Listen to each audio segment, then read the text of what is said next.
Okay. This meeting is being recorded. All right. Now, George Stockton came on the same plane or group of planes, the same two planes that you did.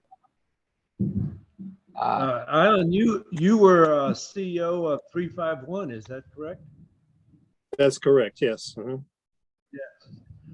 Okay, I was 352. 3-5. Okay, so that we must have been on the same plane. Oh, you had McIntosh and England and Pegram and a bunch of those guys.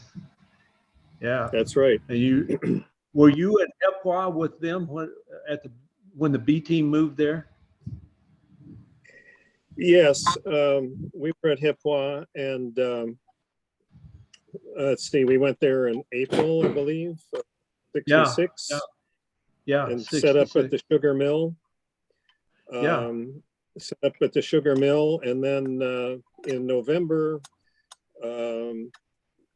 Pegram and I were fired. Ah. we were relieved, and yeah, we were sent packing, and it was because we had reached the end of our rope on the corruption by the LLDB camp commander. Yes. And had stopped giving him money for the daily ration allowance. Yeah. And this was Pegram's idea. Pegram, the team sergeant. And I tried to reason with and jawbone the lieutenant who was the LLDB commander. Nothing was working, and he was just ripping us off much too much. So I said to Pegram, I said, Top, what should we do? What do you think we should do? And he said, well, just stop giving him money. And I said, if we do that, the troops won't eat, they'll mutiny, nobody will go on operations, it'll just be a big mess. And he said, well, do you have any better ideas? And no, I didn't. So I stopped giving the guy money, and he raised a stink and complained. He had some sort of political, he was a general's son. Yes. And the next thing I knew, after a few days of that, by the way, the troops understood what was going on, the strike force, and they continued to go on operations, no problem. But a few days later, we got the word from the C team that we had been fired and were sent packing. So I said to Pegram, I said, what do we do now? And he said, in effect, he said, stick with me, kid. So so we went off to bigger and better things. And unfortunately, he was killed 23rd of August, 68, in the big fiasco, Marble Mountain. Yeah. But well, we had 352 had a lot of the problems with that LLDB commander because whenever we'd have we were paying the troops, they'd come through the pay line, and we were noticing that about 2/3 or a third of them anyway were coming through twice. Yeah. And we said, this is not right. Well, that LLDB commander, he said, no way this can happen. We just, so he said, I'm going to stand next to the pay line and make sure it doesn't happen. Well, of course, he's getting the kickback. These guys are coming through twice, and he gets the money that they were being paid. So we took a Polaroid camera, and we set it, and we took every CIDG soldier that came through. We had pictures of them, and if you didn't match the picture, we didn't pay them. Well, the LLDB commander raised a big stink, and Captain Phillips at the time, Billy Jack Phillips was a team commander. He got in a lot of trouble. He didn't get fired, but we finally it finally came down from the C team and says, go ahead and pay him. It's just a drop in the bucket. And Colonel Oakes from the B team, he raised a big stink and said, "Bullshit! We're not going to pay him. We're not going to bow down to this LLDB commander." And the CT or the CIDG wouldn't go on operation with us. So Colonel Oakes had a all-American operation that went up north using all the B team members, A-351 and A-352, and we went on an operation north of Hiep, and it was all American. There were a couple of I think CID or LLDB sergeants that went with us, but it turned out that LLDB commander, he got transferred, and I heard that he died on an operation. He went to some A team and he died on an operation, that was very suspicious because he was never going to go out on an operation. So he went up someplace and was taken care of. I'm not sure where it was, and if I did, I wouldn't say it. But anyway, that was he got his just desserts. So David, what's your last name over here? David? Balanoff. Okay, got you. Got it? Right. Mike, I talked to a fellow by the name of Thomas Jefferson. boy, that was a long time ago. No, just I was just recent, but he finally admitted that he was a member of those four A teams, and he later went into the diplomatic service. Spent some time at the embassy and away, and I'm sure you crossed paths with him at some point. I mentioned your name, and he was aware of it. But I finally got his name changed, and he disappeared. But I pointed out that you had been on the same pair of C-130s as he was going to Vietnam, and he was kind of surprised at that. So That's surprising to me too. I don't recall that name. I don't recall that name, but there was a Thomas Jefferson, the diplomatic service, but it was like 1780. no, That's the only Thomas Jefferson I remember. So. the more recent one, he lives in Virginia now. And he's a Thomas K. Jefferson, and he was on one of those teams, on one of the four teams. But he's still suspicious. I don't know. I haven't heard of a Nigerian Prince's Special Forces scam yet. But I've got a lot of people who are really worried about answering the telephone. So, Island, I want to tell you, Island, that one of your team members, McIntosh, Michael Dwayne McIntosh, he's a very good friend of mine, and he spoke very highly of you. And he always, you say you were fired. Well, he was always in your corner. And I spent some time with him after Vietnam. He actually, I think he extended for a year, but he came back and after he got out of the Army, and he was ushering my first wedding. And we visited several times, even after later, and he was diagnosed with cancer. And I think he passed away like in 2016 or something like that, but Agent Orange related. Yeah. So yeah, he anyway. was a real good guy, and he came by a year or two before he died. He visited us with his wife in Virginia, my home in Virginia. And I think, although he didn't say it, he was on sort of a farewell tour.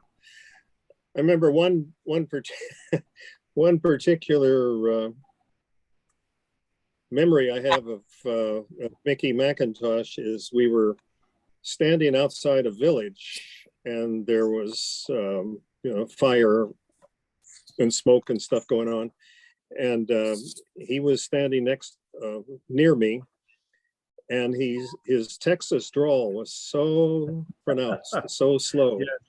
And he said, "Don't move, sir. There's a great big snake right behind you." He said, haven't made a snake that fast. Yeah. Yeah, Mac was one of a kind. I noticed, Steve, that you had two other guys from the original A-351, Reggie England and Spencer Gay. Right. Did they respond? On a session we had last week, George and Mike were the only two people that showed up. And I'm not George, Dale. And Dale England. George and Dale. George Stockton and Dale England. I don't know why he's not here today. I think he had a good time on the last one. Yeah. Steve, this is Mike Lacey. I'm going to bail now and say goodbye to all you guys. It's been a pleasure, but you're getting into a story arc now that I was not part of. So I'm just going to sign off and hope we get to do something like this again. Okay. Mike, I see. I'm going to send you those pictures. I think Good. you'd enjoy it. Good. Okay. I'll send some back to you and the other guys too. Yeah, I appreciate that. Thank you. Sure. All right. So long. Goodbye. And I'm going to follow. Hey, Pat, I want to tell you, I like that painting behind your head. Like what? Say, I like that painting behind your head. Oh, you do, huh? I'll sell them to you. So you're a little late there, Robin. How are you doing? I'm doing well, thank you. How about you? I'm good. I'm gonna get out. I have to go to a bank appointment. And Okay, well, say hi to Joanne. I'll talk to you later. we'll see you this summer. Somewhere. And so you guys, thank you very much, Steve. This was super. I'll see you this summer. Okay, take care. Okay, thank you. I'm really surprised there's just 3 of you here so far. I hope a few more people will show up shortly. But I had something like 30 something people that I sent the emails to that I had talked to and found. So I was expecting a lot more at this time to show up. I would think England would show up. He was pretty enthusiastic about it last week. Well, so are most of the people I talked to. Yeah. But for example, your former CO though, he turns out that he had some funeral arrangements to make. So yeah. Sometimes that happens, but we had quite a lot of people here. I actually probably should just call a few people up and kick their butt. Yeah. Go ahead. I'll take this here. Yeah.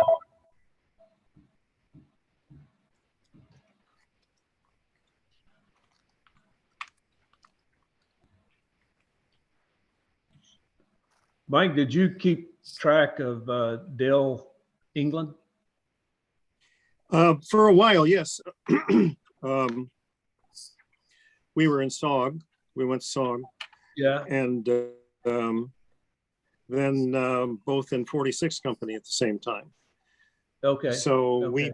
we had, maybe 7 continuous years Yeah. where we were at least near each other. And then there have been sporadic email contact, but I'm in regular contact with Spencer Gay.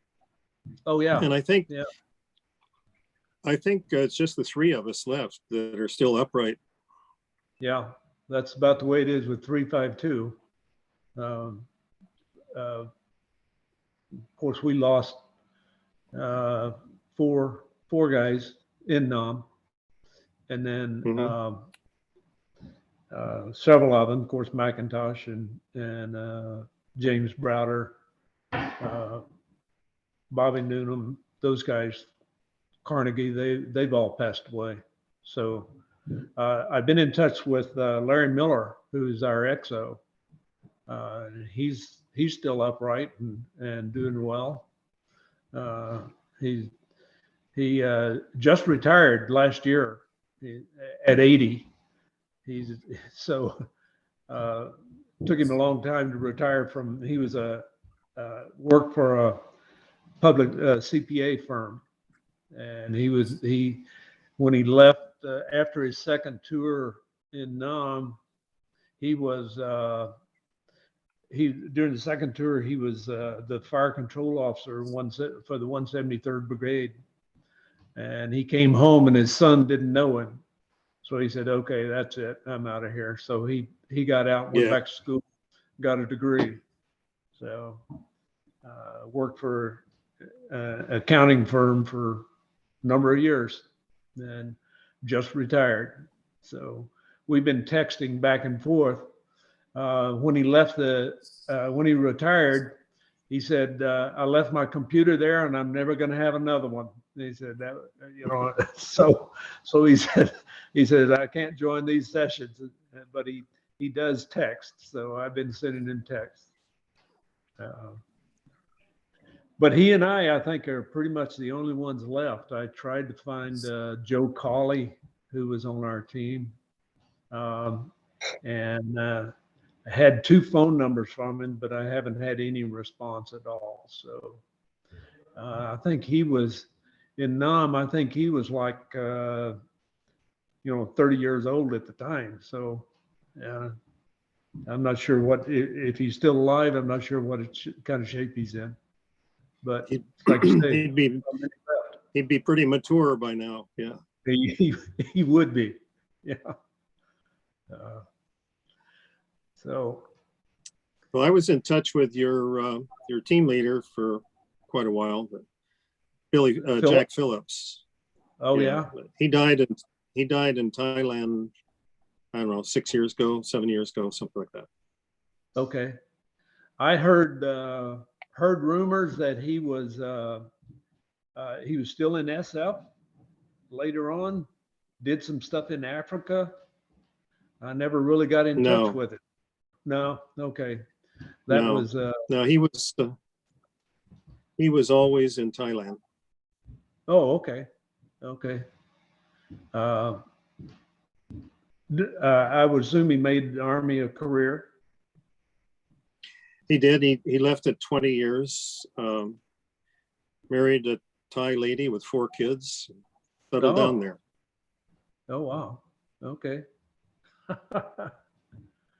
Yeah. Who were you asking about earlier? Billy Jack Phillips. No, before that. Oh, before that. You said you left messages with him. Miller. Captain Larry Miller, the XO from 352.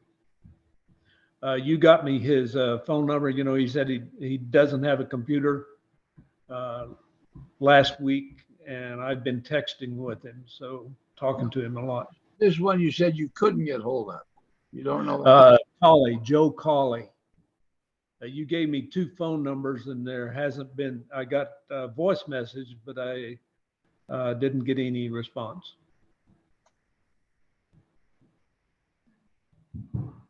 Okay.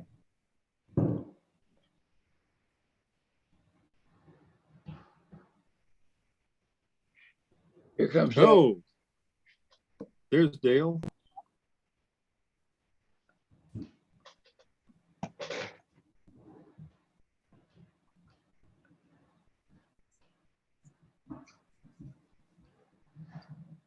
There he is. Why, so he is in the flesh.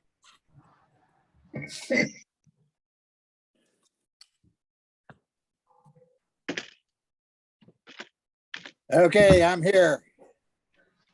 Well, How you doing, Reggie? Okay.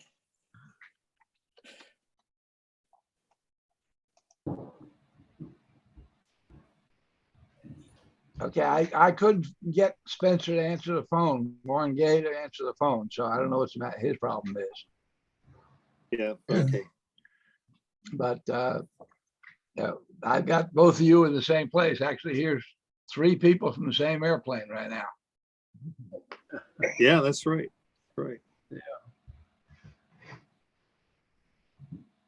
Well, guys, I'm gonna head out now and let 351 take over. Dale, it's good seeing you again. This is George Stockton. Okay. Yeah, take care, guys. Thank you, Okay. Steve. Good to see you, for putting this George. together. Good to see you. Thanks for putting it together.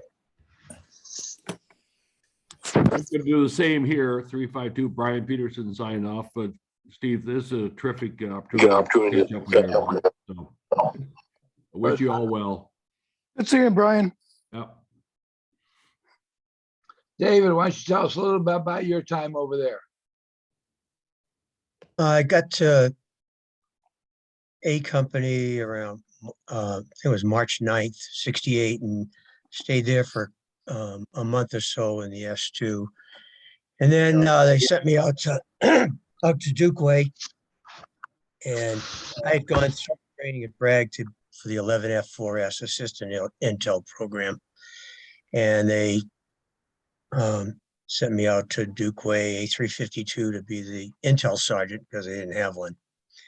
And I was there for maybe 4 months is all. I remember captain was Cobb at that time, and Sumter was the team sergeant, I believe.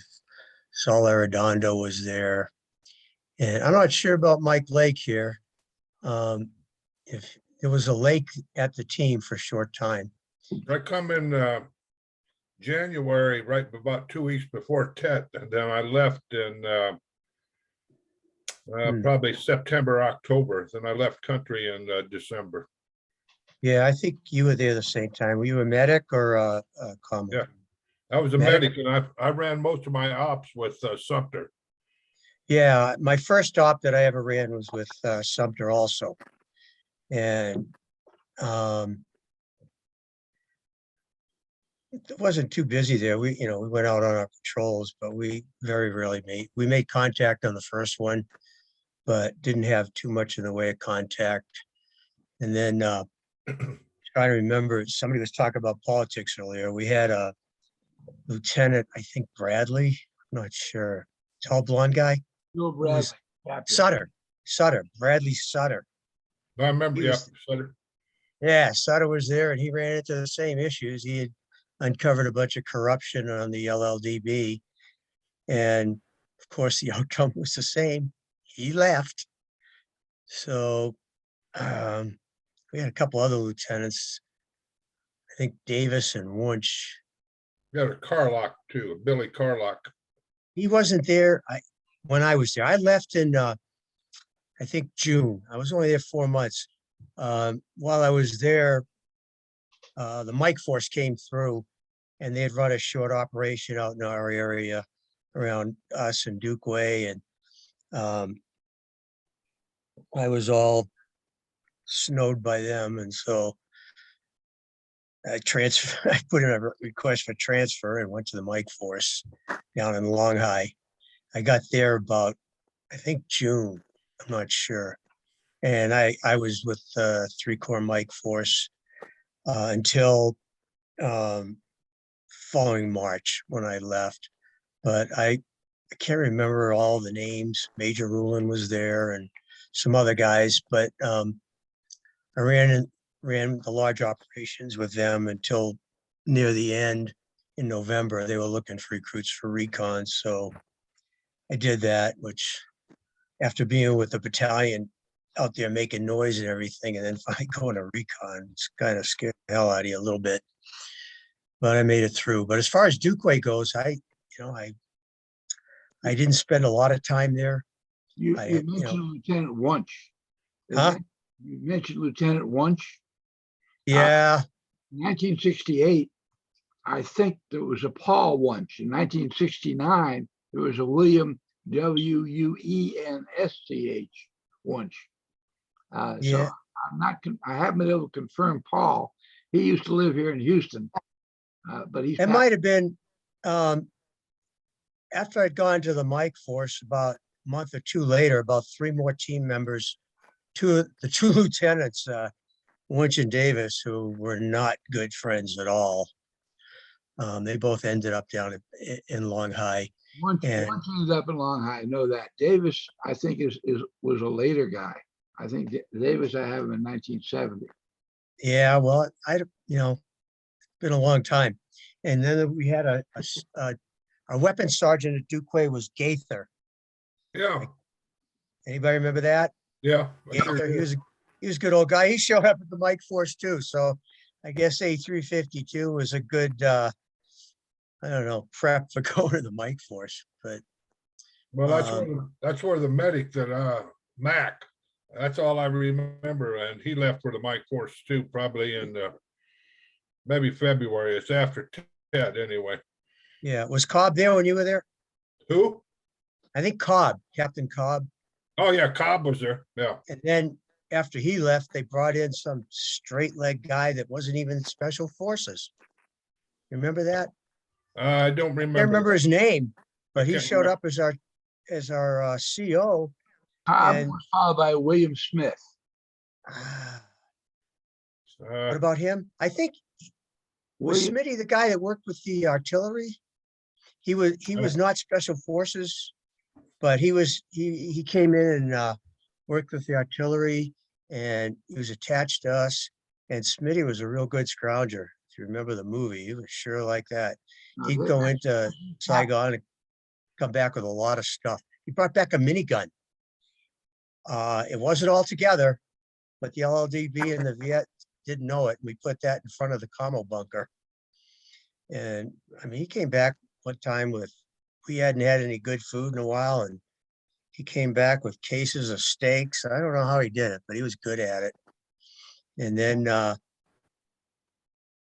don't know if it was shortly after I got there or before, they hired this French chef. I think he was in Duquois at the B team area for a while. And he came out, a short, chunky guy. He had cooked for the French when they were still in Vietnam. And I don't know, he just wanted a place to be safe. And so he came out and he was great, man.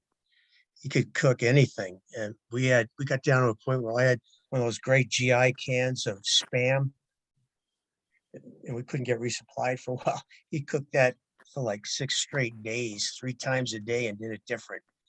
These are the weird things I remember. But, Yeah, I really appreciate this. I've got to sign off, Steve, I'm afraid, here in the middle of the Mediterranean. But it's good to see everybody and to hear some of the stories and recollections. And I'm sure I could come up with more stories and they'd get better as the evening went on. But it is evening here. It's 10:30 at night. So I've got to split. I really enjoyed this. Thank you very, very much for setting it up. I have to be able to reach you out there in the middle of the ocean. Yeah, I'm glad it worked. Glad it worked. Okay, so long. Have a good trip.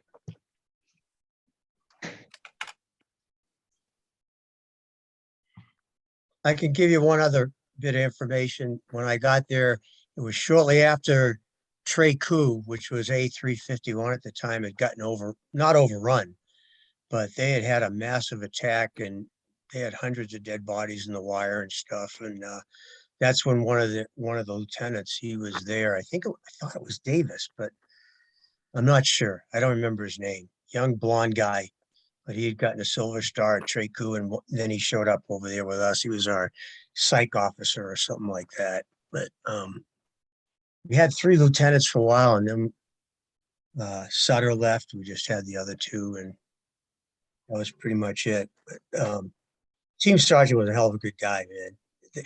I know Spider Parks is a relatively well-known guy, but I think Sumter was also called Spider when I got there. But that's about all for now that I can think of with names.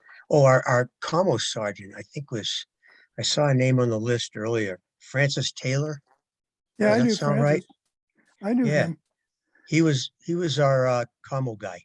I stayed in the commo bunker with Taylor and they always had a medic in the commo bunker, so that's where I hung out with him in the commo bunker.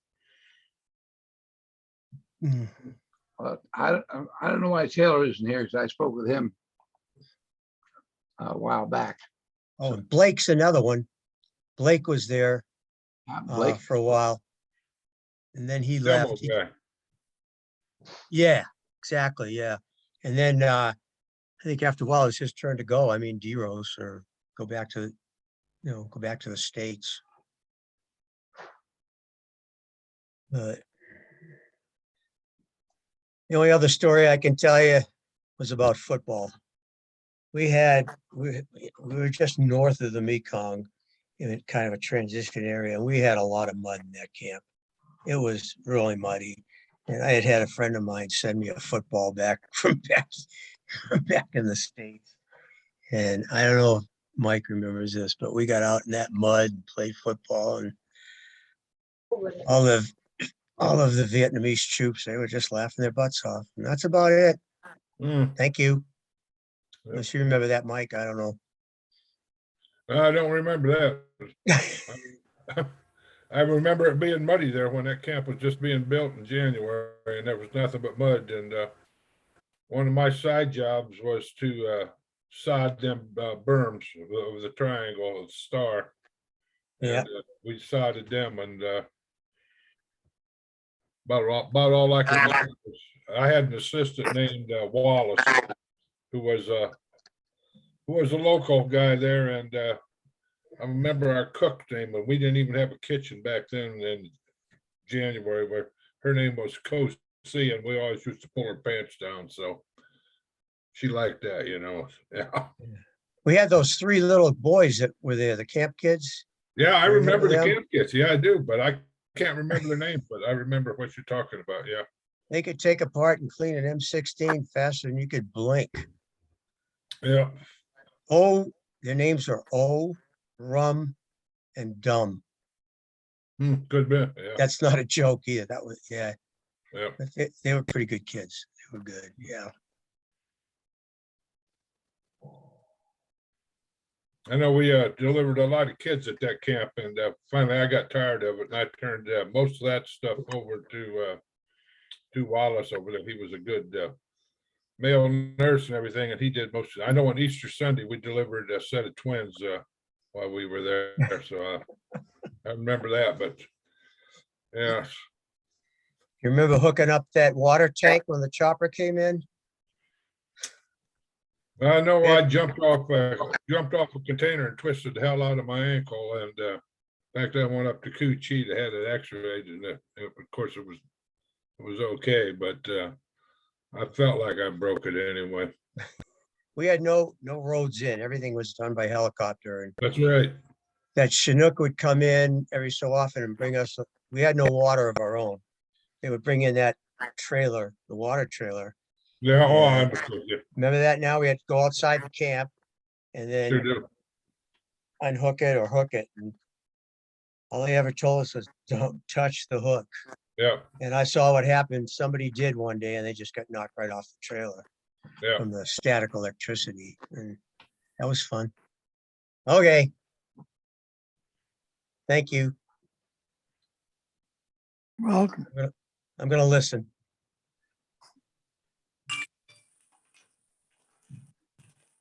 Let's see if I got my video and everything working. Yeah, Yep, you do. Jack Blake here. You guys hear me? yep. Yes, sir. Mike Lake. God, dog. How you doing, partner? Man, long time no see, buddy. I'm sitting here with goosebumps. Yeah. Get Oh, your how you been? put your camera down a little bit till you have your whole face in. There you I go. was just getting up there close to you. I guess I wanted to or something as ugly as you are. Son of a. Well, hell, you're just as ugly as you ever been too. Let me see if I can get this camera working right. There you go. That's looking good. Yeah. Where you at Okay. now? I'm in California, Mike. Are you? Yep. Well, I'm on the other end. I'm in Florida, Okay, whereabouts? Ocala. Oh, man. Mike, good Lord. You, I hate to tell war stories. You remember when we did the darn hemorrhoid operation on old, You did on me. huh? You did that on me. That's right, they did it on you. Yeah, McDonough kind of directed that, and I sat there and photographed the whole thing. You know, I thought it was, I was thinking it was Buick that did it, not Mac. It may have been, it may have been. I don't know. I remember photographing the whole thing. There in the commo shack.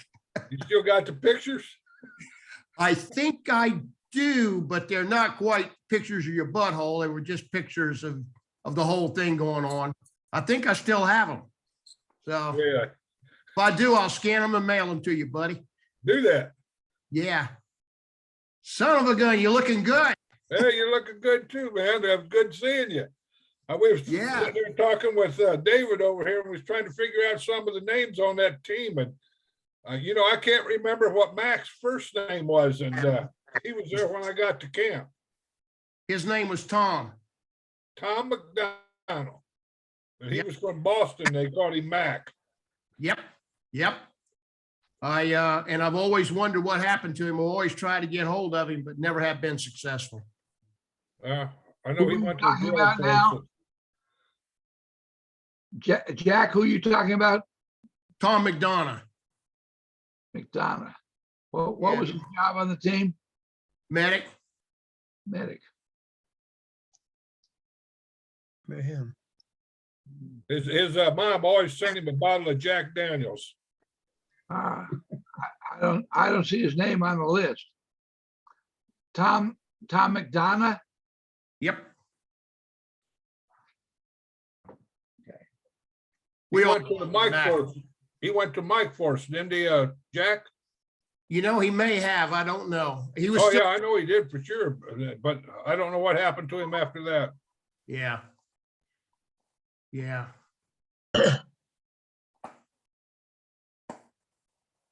You, like this, Dave Balanoff.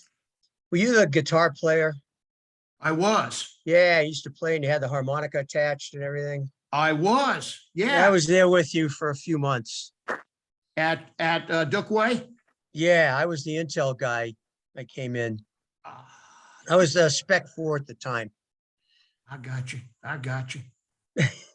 Man, this is some kind of crazy. I just think about, I have never forgotten any of the people that were out there. I mean, I've forgotten names and faces, but that was a year that defined my life. And I'll never regret it, So. I think you left sometime in April or May. Were you up for going back to the States by then? No, June? I left when monsoons hit. Monsoons had hit and that place was about ready to wash away. Oh, okay. And I was transferred back to the C team, and I was at the C team until I de-roasted in October. Oh, okay. Yeah.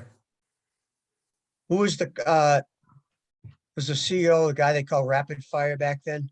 Was he still there? Hayes was his name. Yeah, I couldn't remember it. Yeah. Yeah, he was at the C team. Rapid Fire Colonel- was his golf sign. Right. Yeah, I know. That's what everybody called him. I don't remember his name. He was a bird. Thomas McDonough, McDonough. Roger that. Yeah. He passed away in 98 in Damn. New Hampshire. So he was a medic, you said, right? Okay. Yeah, he was, yeah. Add him to the list. 351 Dookway and 351 Hiep as well. He was a Hiep as well. Agreed, Mike? You know, that was before me, and all I remember about Hiep was drinking rum with him. We used to take that rum and cut it with iced tea. That was that Hippewa rum made there. Yeah, Hiep rum. Yep, exactly. You guys remember that shower they had set up for us outside? Where the kids would get up on top with buckets of water out of the swamp there? Yeah, I sure do. I sure do. I sure do. I remember that. I That tell was you, terrible. that was that orange water that came out of those lakes. Yeah. It turned my skin brown, you know, and I was so proud of my suntan, you know, when I got to Hawaii for R&R, I got in the shower, come out, I was white as a sheet. Well, we used to bathe in them lakes down there at the south end of the camp there, them 2 lakes there. We used to bathe in them all the time, didn't we? Yep. And it was nasty. It's a wonder we didn't get some kind of parasite. I hear you. Yeah. What have you done with your life there, Mike? Well, I got out. My kid was born while I was over there in July, you know, and when it come my time to get the hell out, I got out, got back and went to school, and I ended my background was always agriculture, and I ended up being a hog buyer covering about 5 states for a company out of Iowa. And then I retired and moved down here to Florida, where my wife's original people come from. I got you. I can't remember you being a California boy though. No, I was from Mississippi at the time. Yeah, I lived in, when I joined the Army, I was from Mississippi. I've been raised in Mississippi. And company I worked for transferred me out here in '85 and went back down south, got laid off, worked construction, ended up right back out here. So, California. Oh, yeah. And David, where are you? I'm in Arizona, about 20 miles from the Mexican border. Oh, yeah.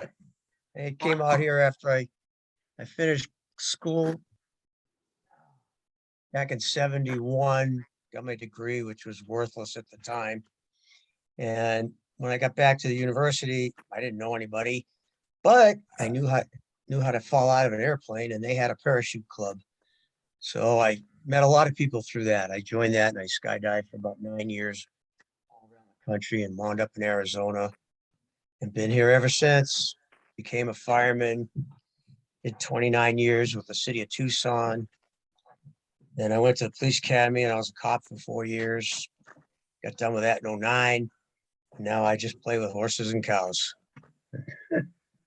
live out in the boonies, my wife, and in a little area, and got animals. Talk to them more than I do people. But it's been pretty good. Yeah, I can imagine. Yeah, yeah. You mainly just domestic horses, or are you use them for? Yeah. Yeah, they're just, pleasure horses. Yeah. Yeah. We ran about 20 head of cattle for many years, and finally that was getting to be more work than we needed. So we shut that down, and now we just got the horses and other farm animals. Yeah. And that's what keeps me busy and more fun talking to them than people. I can say that. David, Yeah. this is Robin Smith here. Do you know a gal who works for Arizona Game and Fish named Raina Tucker? No, I don't. Okay. All right. But I know a lot of game and fish people, because when I went through the police academy in Tucson, they ran their people through there too. And there was about 8 or 9 of them, but that name doesn't ring a bell. Yeah, she's my daughter, but she rides around on choppers looking for bighorn sheep a lot. Oh, And, cool. She's up north. She's up north. Well, she lives in Marina, but she's. Oh, Marana, yeah. It's just north of Tucson, yeah. Yep. I spent probably 33 years in Tucson. Cool. And yeah. But yeah, I know Marana. I know that area. But yeah, I'm just way further south than that. Sure. And the guys and the people that they had down here, I knew most of them for quite a Uh-huh. while, and not her though, sorry. So, But next time, the maybe you'll ones that meet were her. She does. officers, they were pretty good. They Yeah, went through. she does a lot of conservation projects too with local farmers and ranchers. So that's why I figured you might know her.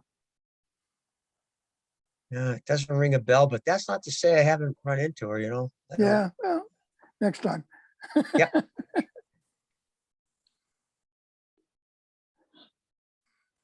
Mostly what Well, we I'm have gonna down here is border patrol. I mean, Yeah, you can't, figured. you can't spit without hitting one, and yep. most of them are pretty good people, but it's a rough time for them down here right now. No kidding. Yeah. Yeah, I kind of feel for him.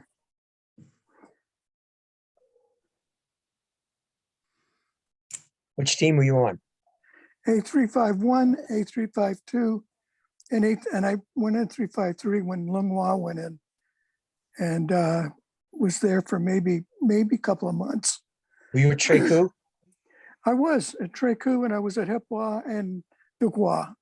I was a radio operator, so I went all over the place, you know. Okay, cool. Yeah. But you don't remember the lieutenants that were there during the attack? Wait, who you had there? Yeah, I do. O'Brien, I think, was one. Yeah, Gentry, Lieutenant Gentry. it doesn't ring a bell either. Was this a Triku? Yeah, during Tet. And I think Gentry was on the B team. I flipped between the B team and the A team during Tet. So the first night of Tet, I was on the A team. And then I went right back to the B team the next day. And we got hit again. So I kind of knew both sets of people at those places. Yeah. Well, I was processing in at the end of 10. So I didn't get a whole lot of it. Yeah. George, did you know Stickney at the B team, B-35 at Duquois? You know, that's vaguely a familiar name. What was his MOS? What did he do? Well, he would have been an E8 intel sergeant at the B team level, and he was my uncle. I don't remember him, I don't think. Yeah, he was, well, God, he might have stayed in the service 30 years because he stayed in a long time, I know. Sergeant Sorsick was in charge of all the Camo people on the B team. And I he's the one remember that, Storsick. yeah, and then Charlie Mendoza, Major Mendoza was the CO. And I think Master Sergeant Abel was maybe the team sergeant. Yeah. But, you know, other than that, you know, Priest was, when I was on Traku, Sergeant Major Priest, Sergeant Major. He was the team sergeant. Yeah. And then, There was Pat- there was Go a ahead. radio operator at the B team at he come in country the same time I did, and he wanted to be out on an A team, but he finally got to Traku, and then on his first stop he bought the farm. So Tom Grix. Tom Drix. Yep. He just That's got him. married in DC the time right before, while he was on leave before. Tom Drix. Yeah. Grix. Yep. Yeah, I a knew young him- kid. Well, I thought I knew him well anyway, but Yeah. He's a young kid. I never knew him, Mike, but I'll tell you a real interesting story. I was on CQ at Hipwa when that ambush occurred.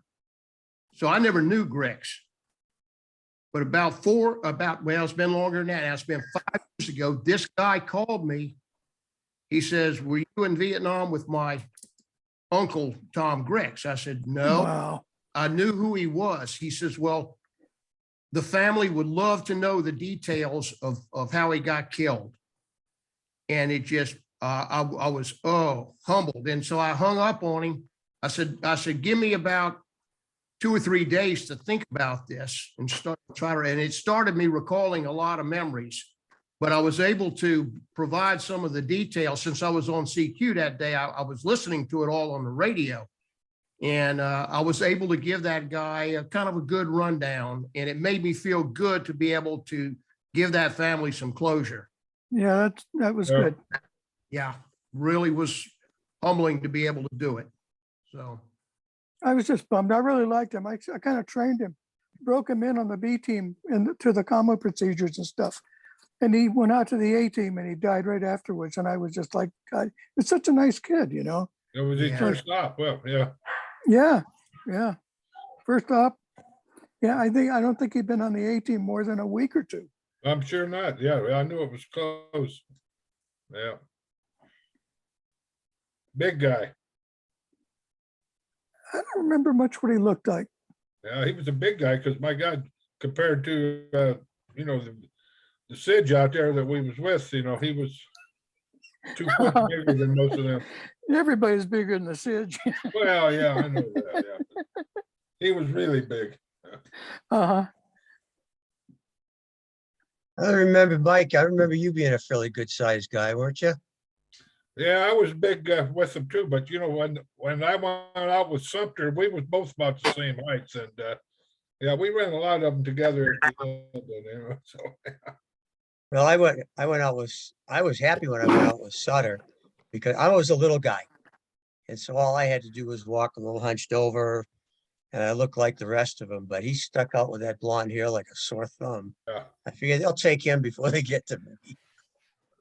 yeah, I remember one time going out with Carlock. It was would have been his first stop, and old Sumter Top told us. He says, Yeah, I he need says, I need you to come in here now.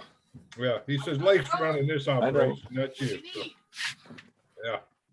Just look. hey, don't Dave, want that whatever back. happened to Sutter? How's your, okay, my name's on there now.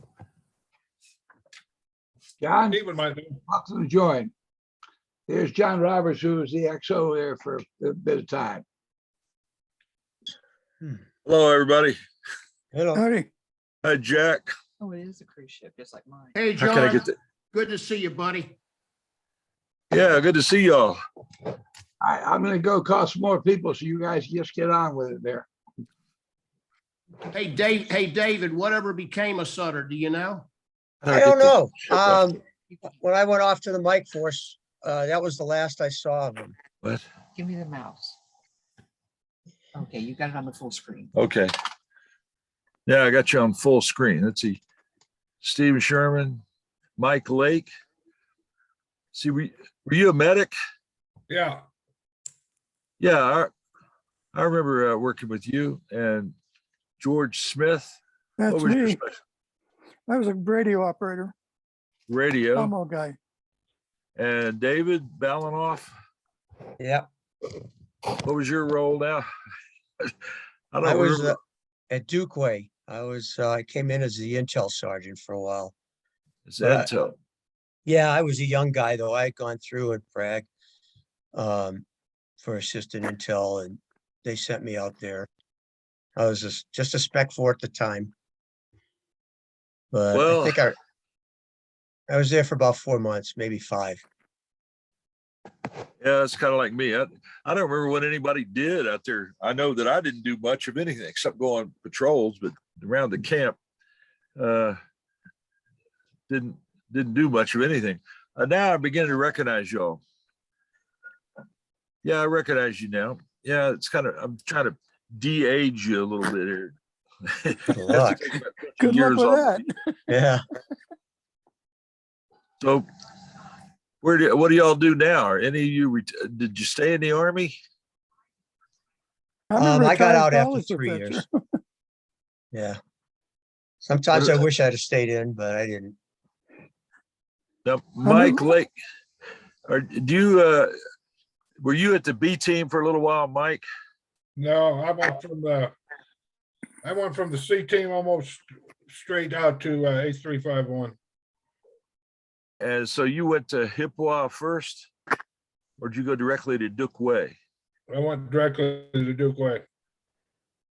Now, I remember one of the medics, we had a mortar injured one of the CIDG and his foot was just hanging by a little thread. Was that you that removed that thread? That might have been Mac. When? Who- When That was was in December or January of 68, perhaps December 67. Well, I'd have left team by then. It had to be You were- 67. You were gone by then. No, I was gone by December 68. So you came in December 67. That's when I was there. Yeah. Huh. I came in January of 68. And George Robin Smith, I can't remember, what was your specialty? Communications, radio operator. When were you there? 67, 68 during TET, I was there. We had spent all this time laying out an artillery grid with the guys in Duquois to shoot. You know, we said, if we call in these grids, just shoot them, you know. So the night of TET, they jammed up our radios and we couldn't call them in Duquois to shoot these grids that we'd laid out. And I remember trying to relay it through Nui Baden and finally got through the Nui Baden after about 2 hours after the whole thing ended. So we never got our artillery in. Yeah, well, do you remember that little a piece of a commo truck that sat on a hill, became the bunker for a little while. And for a little while, we just had to sit out in the open, monitor the radio in the little van that they dismantled. I don't remember that. Where was that? At Hippwa? At Duquois. Duquois. No, I was at Duquois, B-35. Yeah, now I was there when that ambush took place. You remember Sergeant Silvers? I sort of vaguely do. I think I He do was the remember. Him. commo, Master Sergeant Silvers. I think he was the commo guy at Duquois. Uh-huh. And I know he was in there when that ambush took place because that's where I went. I went into the commo bunker and I was kind of fielding calls from all the different sources that were requesting artillery and requesting fire teams and so on. Sure. Trying to keep track of what was going on. You might have been in there at the same time. I remember Silvers now. Yeah. All that stuff is getting real vague.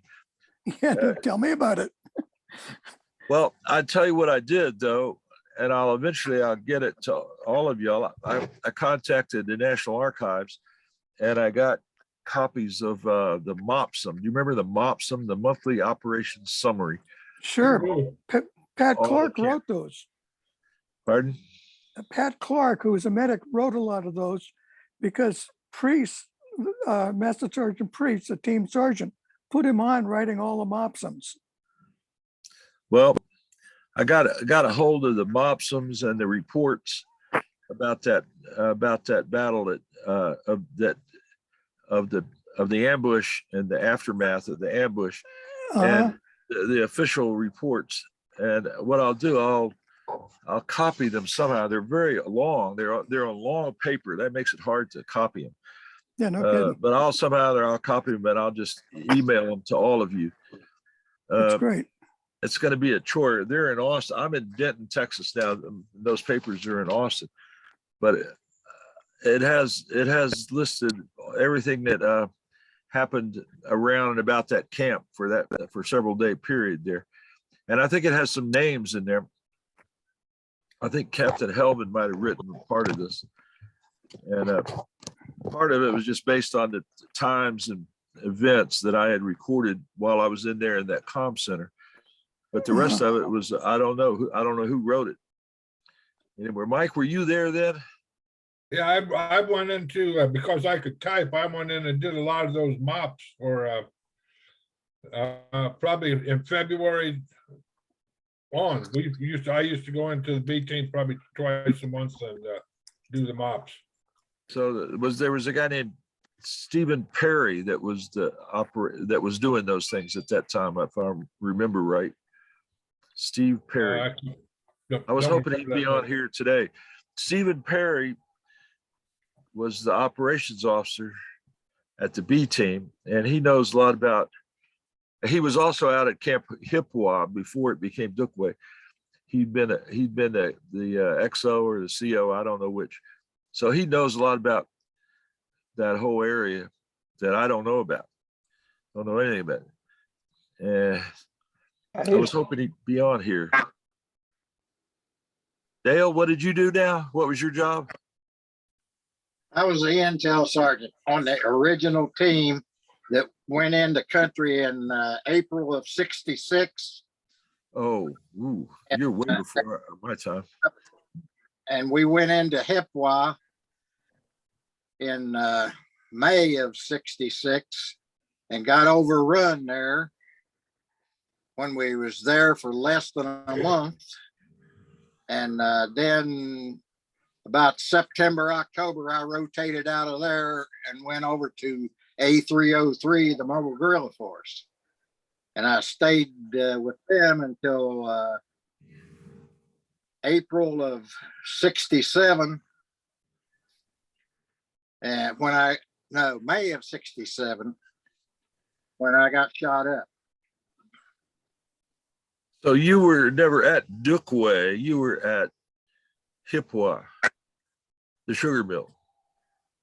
I was at Hiep. The plan was to go to Dookway, but I didn't stick around long enough to go there. We ran recons over there in that area about 3 times, walked into it a couple of times, and then helicoptered into it 1 time. And then would walk out every time, I think. I take it there wasn't much out there where Dookway camp was before the camp went in. The area had Indians living out there, and they were farming water buffaloes, and they had crops in that area. So there was people out there. I think they must have been the wrong kind of people. Well, we were never over there long enough to really figure it out. Well,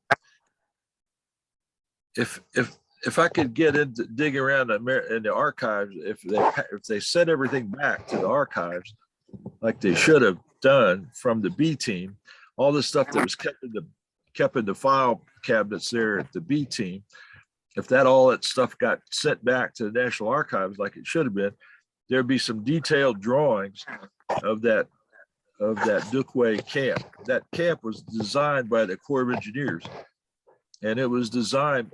It looks just like a 1700s fort in Europe. It was modeled on those kind of forts, a star-shaped forts. Was the Pentagon in the middle, wasn't it? Wasn't it, John? With the Pentagon in the center, yeah. Had a 5-pointed star and then a Pentagon in the center. And the Pentagon was where the Special Forces teams, the Vietnamese and Americans, were inside that Pentagon.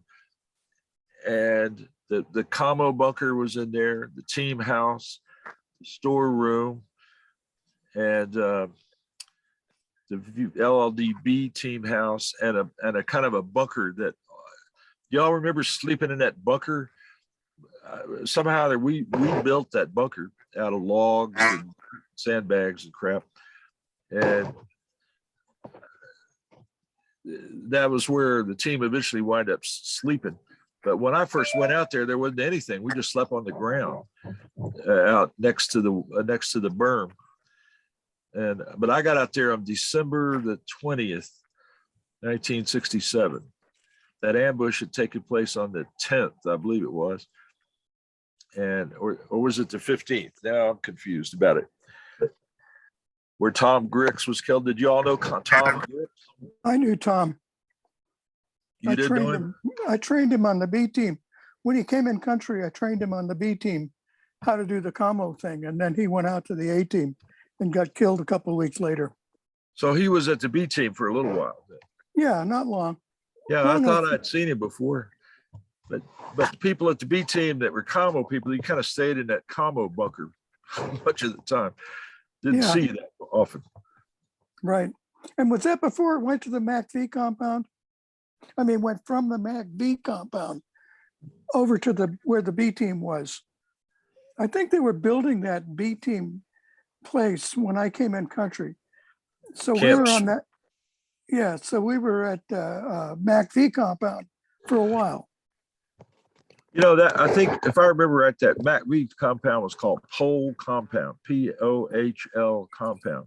Boy, I just don't remember. And there wasn't much to it, but I've got this book called Where We Were. It's it's a big, thick book that has all of the military, all the Army facilities anyway, and all of Vietnam, every little camp, including Dukway, Traku, Lung Hoa, and so on. But it has, but it doesn't have Pohl compound. Huh. There were several Americans in there, and you know, had a little PX even. Really? Just a little hole in the wall. They, as I remember, there was just one house. It was a wooden house. It looked like an army barracks. Everybody slept there. And there was a concrete commo bunker right outside that. And that's where I started working and then moved over to the new B-35 camp. So you were at Pohl compound to start with, and then you I went guess to so, yeah. It wasn't Camp long. Swampy. Yeah. Well, that I wonder how many people are still alive or have died that were at that camp at one time. It's hard to we'll tell. never I know. mean, nope. I don't know.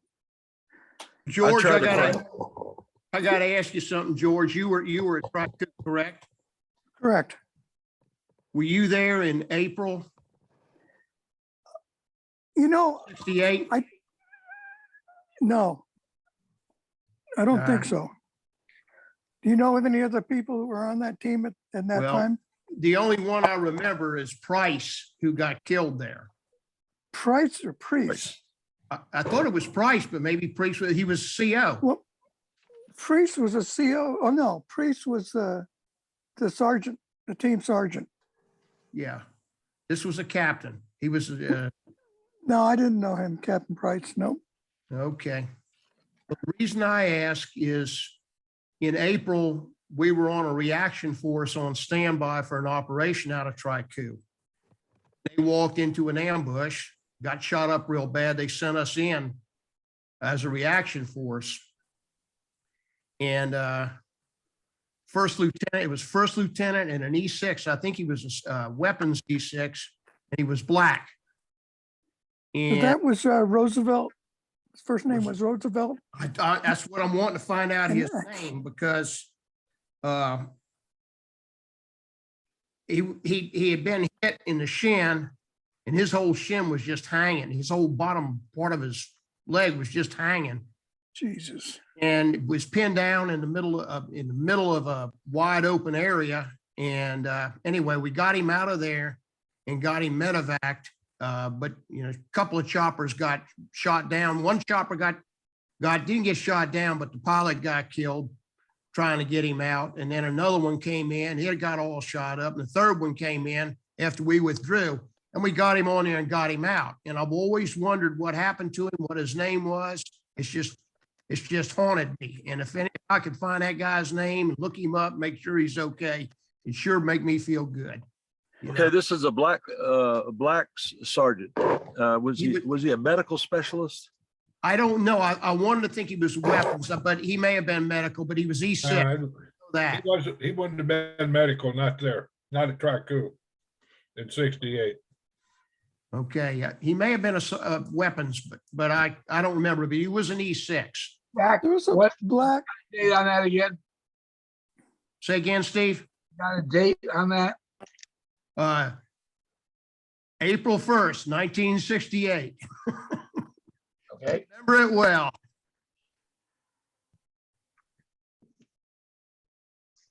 Go ahead. Well, I was hoping that Captain, I can't remember his name. The guy from Dukway. Gosh, damn! I got his name written down here and I can't find it. I've been trying to find him. He was the camp commander. I was hoping Stephen Perry would be here because I would like to learn more about what happened on that day of that ambush. That was kind of a turning point in my life. I know that ambush itself really opened my eyes about things. And, you know, it's not even in Vietnam, even as long as that war went on and as bad as it was, some places, there are very few times and places where you'd have 75 people that were alive and then just suddenly be dead. There were about 77, I believe, depending on how you count it, according to these reports that I have, there were something like 77 CIDG that were killed. And then there was Thomas Grix that was killed. Then On there that were same 12. operation? Yeah, they were ambushed right outside of Dookway there on December Okay. the 10th. And Thomas Grix and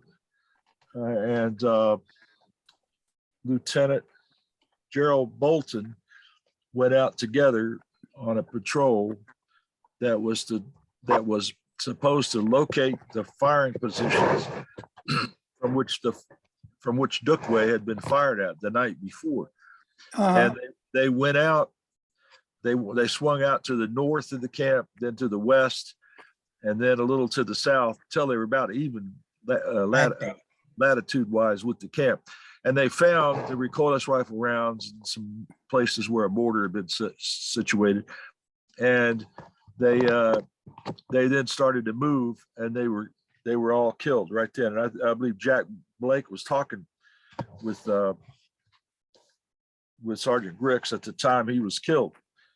And so all of them were killed except 12 of them were wounded, and they were captured by the VC, and they were taken into Cambodia and held prisoner until the 25th of December. They were released. I think it was a gesture, a goodwill gesture. They were all Cambodians themselves, and they were released by the VC as a gesture to Cambodia. And they were never allowed back into any of the A camps or the B camp. They had to stay out at the airfield at Dukwa. Anyway, when I arrived out at Dookway, it was to replace Lieutenant Bolton, who had been evacuated. And when I got out there, that camp was a dead zone. Steve, are you trying to cut in there somewhere? No, I just was tail out a little. Well, that camp, everybody was in. My impression, looking back on it after all these years, is everybody was in shock. When I went out to that camp, I was new in country, really. I'd only been there about a month and a half. And I went out there, nobody'd speak to me, nobody'd speak to each other. Captain Helvin, he didn't say anything to anybody. And Master Sergeant, help me here. I think it was Sullivan. Master Sergeant Sullivan. That poor guy, I felt so sorry for him because he regarded this young guy that was killed as being he was kind of a father figure to him. Yeah. And people were really upset. That camp was not really functioning. It really was a mess. I didn't know what my job was. I really didn't. I think I just helped fill sandbags. That was about the only thing I knew how to do. There wasn't any paperwork to do. There wasn't any administrative work to do. It was just a matter of helping to build up the fortifications there. So that kind of opened my eyes to what a mess we were in over there. That was borne out, of course, over the years. It was a mess. After my time there, I volunteered. I did a stupid thing, the stupidest thing I could have done. I volunteered for CNC South, and for CNC, and I went to CNC South, and that was a stupid thing to do. I was just lucky to come out of that alive. I was assigned to the reaction company instead of the recon company. If I'd been on the recon company, I'd probably wound up dead. But luckily, I was in the reaction company. Didn't have to go out in the field very much. well, not very smart. Mr. Chapman, Lou Yes, Chapman. Let's see. You just joined us, right? that's correct. You were at Dookway? That's correct. I arrived there, got in country about September of '68. I was Camo 05 Bravo, so I went up on Nui Ba-Din for about 30 days. And then I went down to A-325 Dookway. So from about November to the following November, I was at Dookway.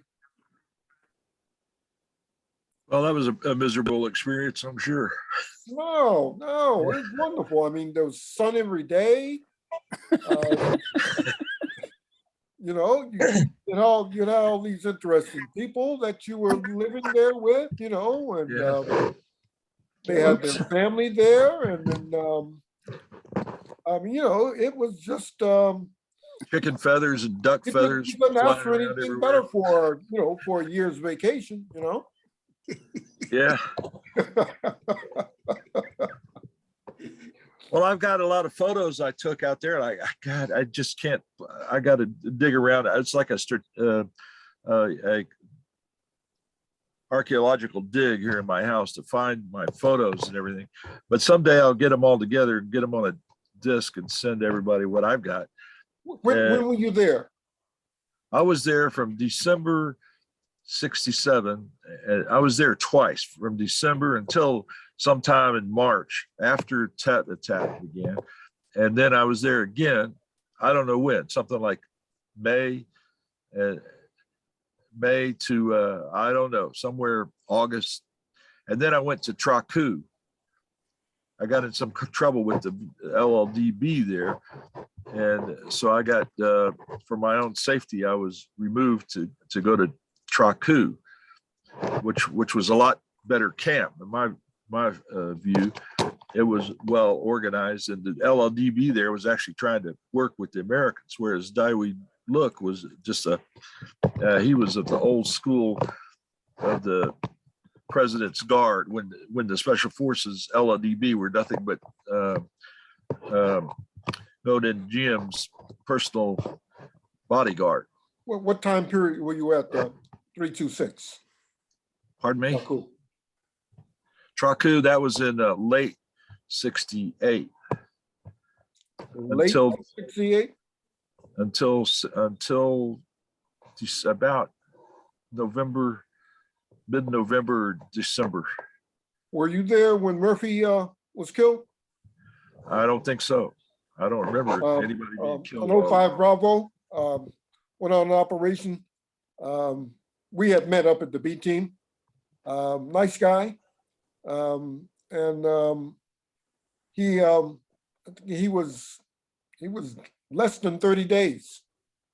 And they were short.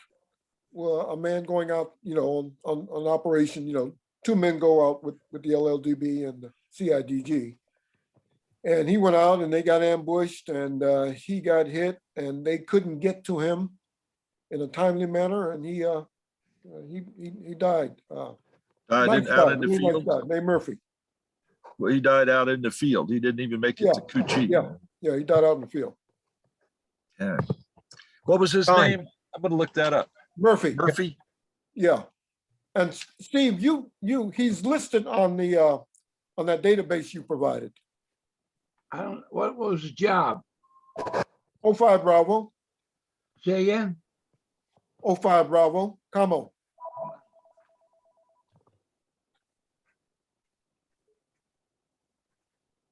And his name was Murphy.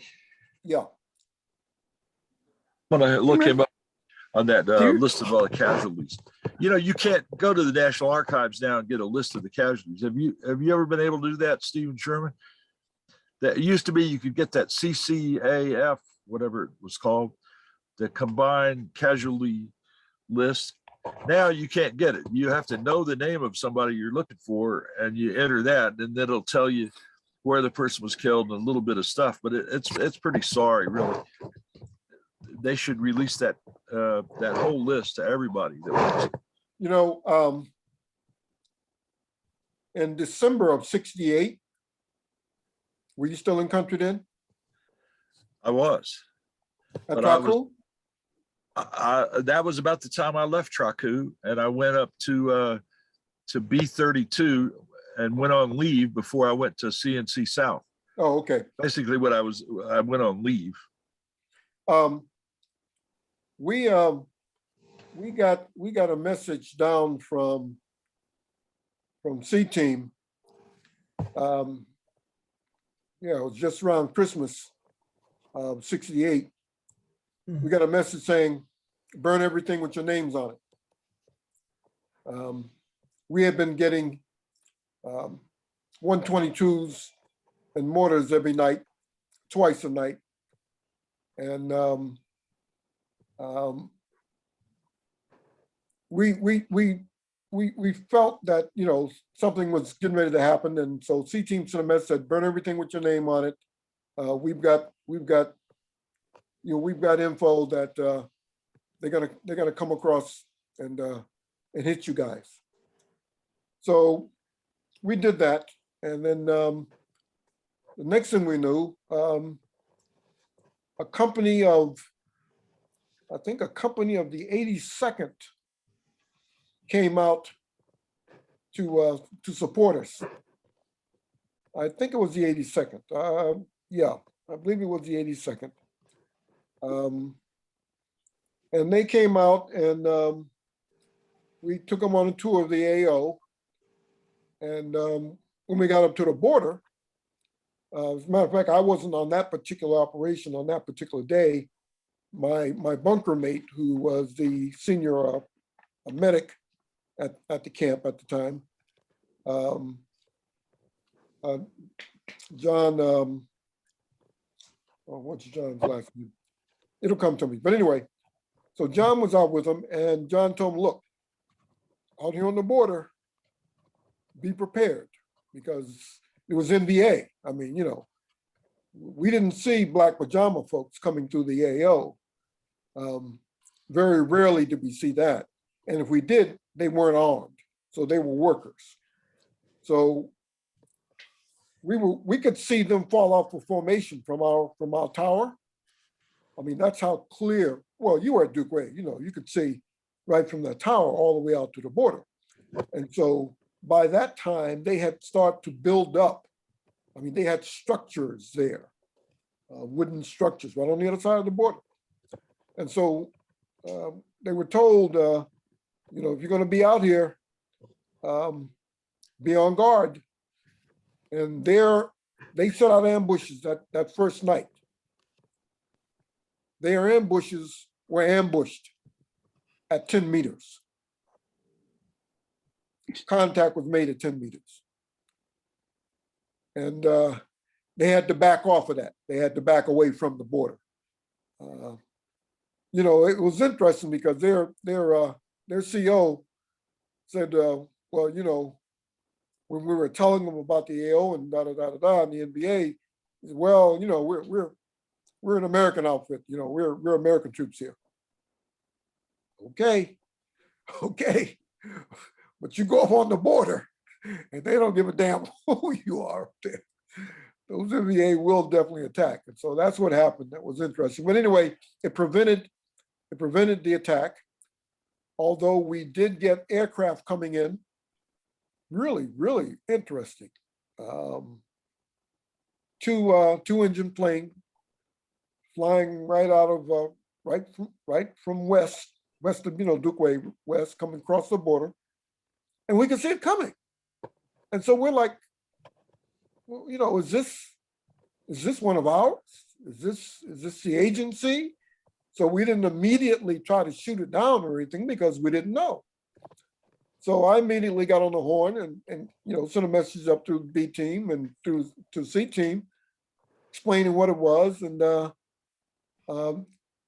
they initially said, the first time it happened, they said no.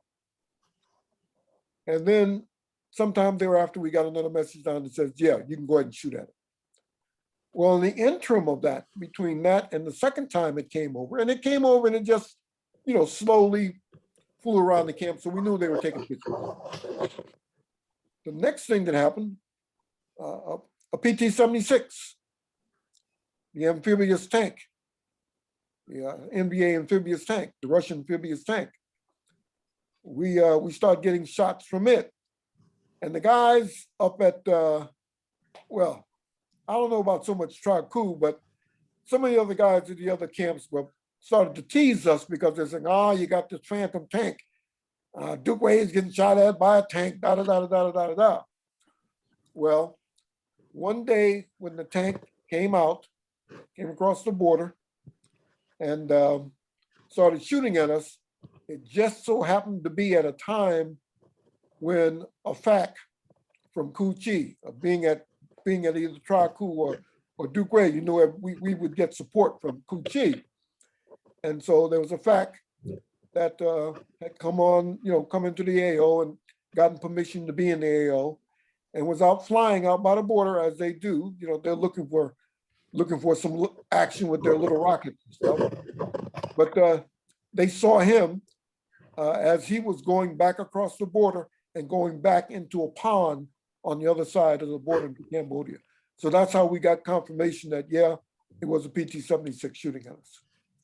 But those were, that we didn't get the hit, but they were, you go to bed about, I don't know, 10 o'clock, 11 o'clock, and then you get your first hit. 122s will start coming in, let's say around 12 o'clock.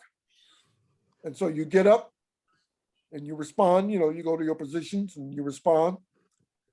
And then they stop and, you check, make sure everybody's okay. And then you go back to bed. Then like about 3 o'clock, they do it again. And so that went on for a good 6 or 7 months. They'd wake us up, we go back to bed, and then they wake us up again. And so to this day, I'm still having trouble with my sleeping. If my sleep gets interrupted, it takes me a minute to get back to sleep again. I'm on medication with VA for that. So were you ever you're talking about Traku? No, I'm speaking of Duque. Duque. Yeah, 325. Yeah, so but you were there, you were there late in 68. Yeah, right. I got there about some point, October, I think that October, November 68.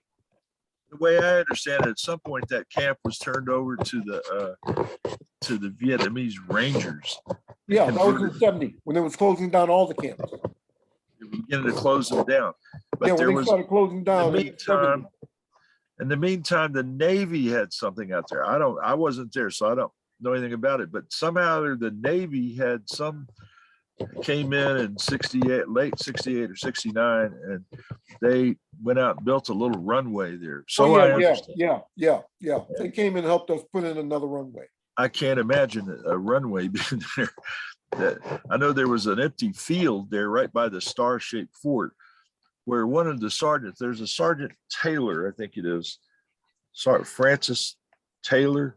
He's not on there. Yeah, he was a good guy. He was if I remember right, he was the guy that greeted all the helicopters when they came in.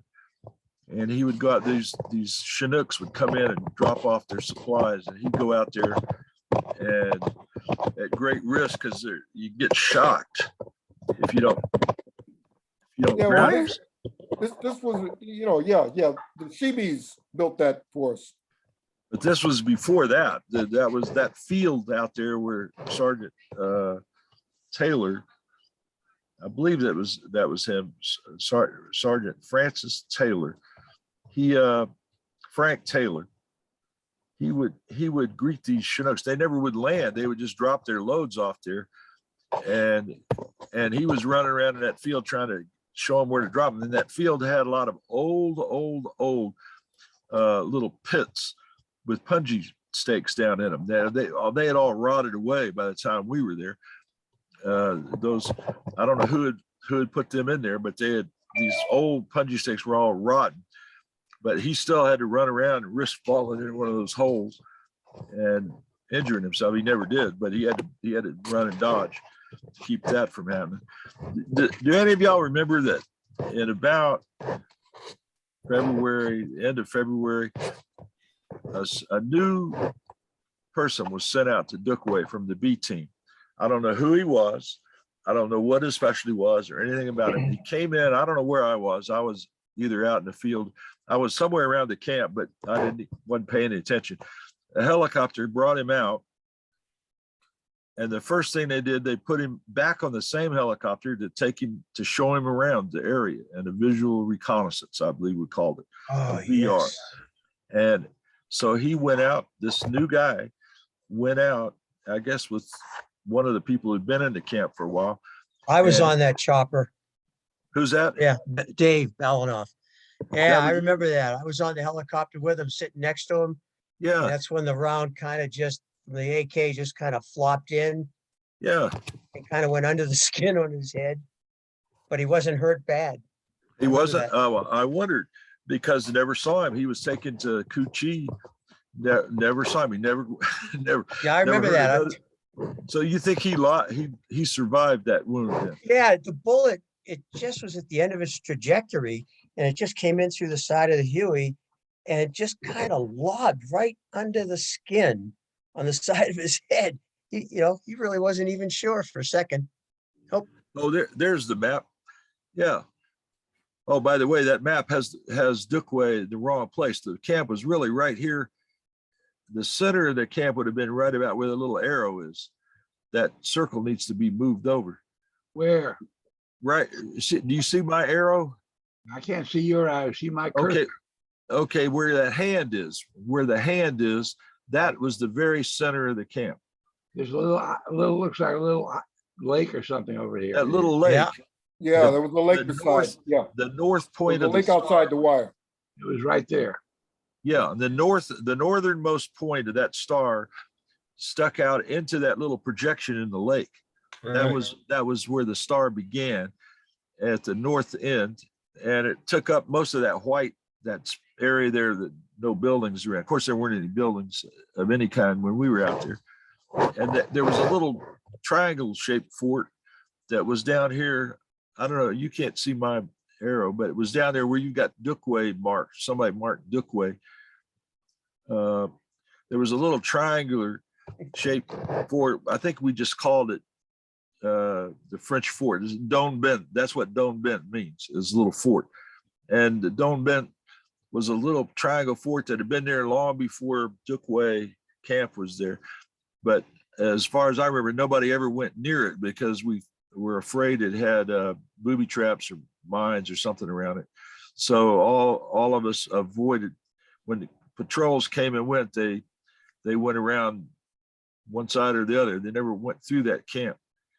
And the ambush took place out here on the left side of the map at where it says Jean Trambach Jean here, right about where your hand is. I don't know whose hand that is, but that's about where the ambush took place.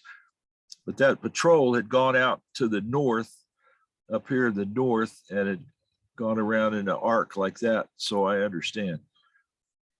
And they went just where your hand is going there. And then down into that area, that Bung Da Yang area, and that's where they got ambushed. And that was a remarkable event. Now, somebody wrote, I see some text over here on the side here. That sounds like one of the reports I wrote. That's when Griggs was killed. Where did you get this report? From the Mopsum from that month. Oh, so you read from the Mopsum. That's what I have in my possession in Austin. Yeah, that Mopsum was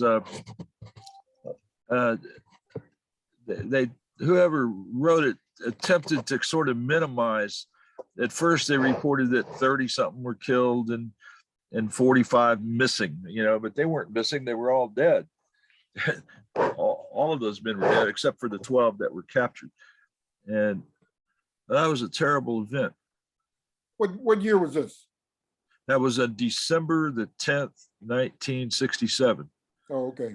The camp had, if I remember right, the camp had opened the last day of October 67 when they moved a couple of companies from Hiep out to Dukway. And then as time went on, they added more companies in there. One of the companies was a company of Cambodians, and that was the 377 company that was out on that patrol that got ambushed. And so all of those people that were killed were Cambodian ethnic group. They were from down in Four Corps, but they were serving in Camp Dukway. But you remember that back at the B team, the major who commanded the Vietnamese LLDB, he was a Cambodian officer, one of the very few in all of Vietnam.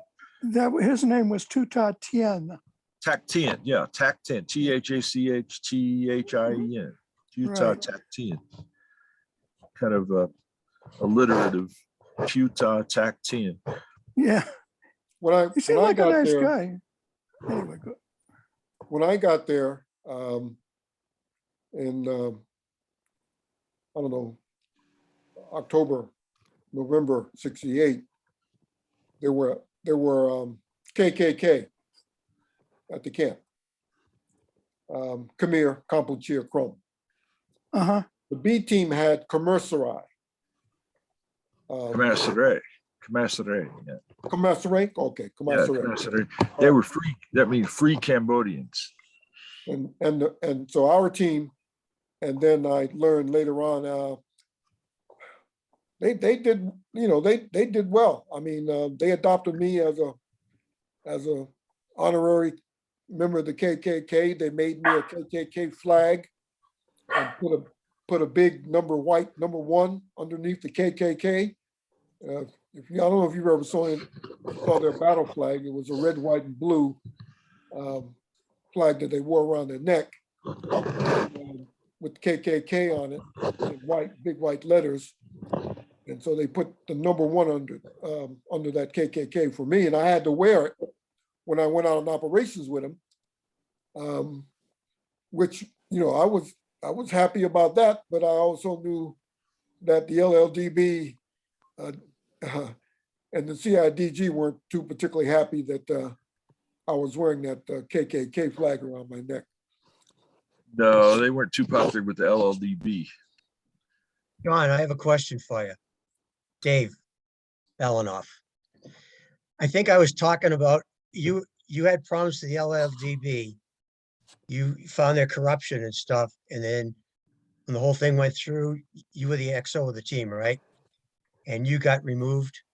Is that right? Yeah, that's right. I was Yeah. there then. Yeah. Yeah. I think our CO's name was Cobb. That keeps coming into my head. Oh, I'll tell you who it Richard was. Cobb, Richard Cobb. Yeah. Well, And you were there with Bradley Sutter too. Sutter, that was his name. Yeah. Sutter. I was with Sutter also. Yeah. Yeah, And so was I. yeah, before you joined us, John, when I was giving my little talk, we talked about the corruption with the LLDB, and I said the XO got transferred. I didn't remember. Yeah, because You were a lieutenant, they right? threatened me. First Yeah, lieutenant? I went to Traku from there. Yeah, but you were first lieutenant there, right? Yeah, I was a new first lieutenant. Right, okay. Yeah, that was a dangerous situation I got myself into because that Daiwi look was threatening me. And the word went from him somehow or other. Went back all the way to- up and then came all the way down to Yeah, you. it came all the way down and they realized that they might do me in. So they just moved me to Traku. Yep, I was there then. Yeah, I was a little guy that they Yeah, brought in. I was glad to get out of there. I'll tell you that. Well, that was- we had a problem also with the LLDB, specifically the team leader there for the LLDB.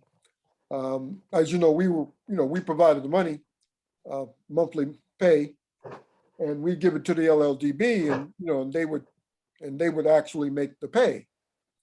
Well, at some point, I guess in '69, we got the word that the CIDG were, becoming pissed off. We didn't know initially what it was.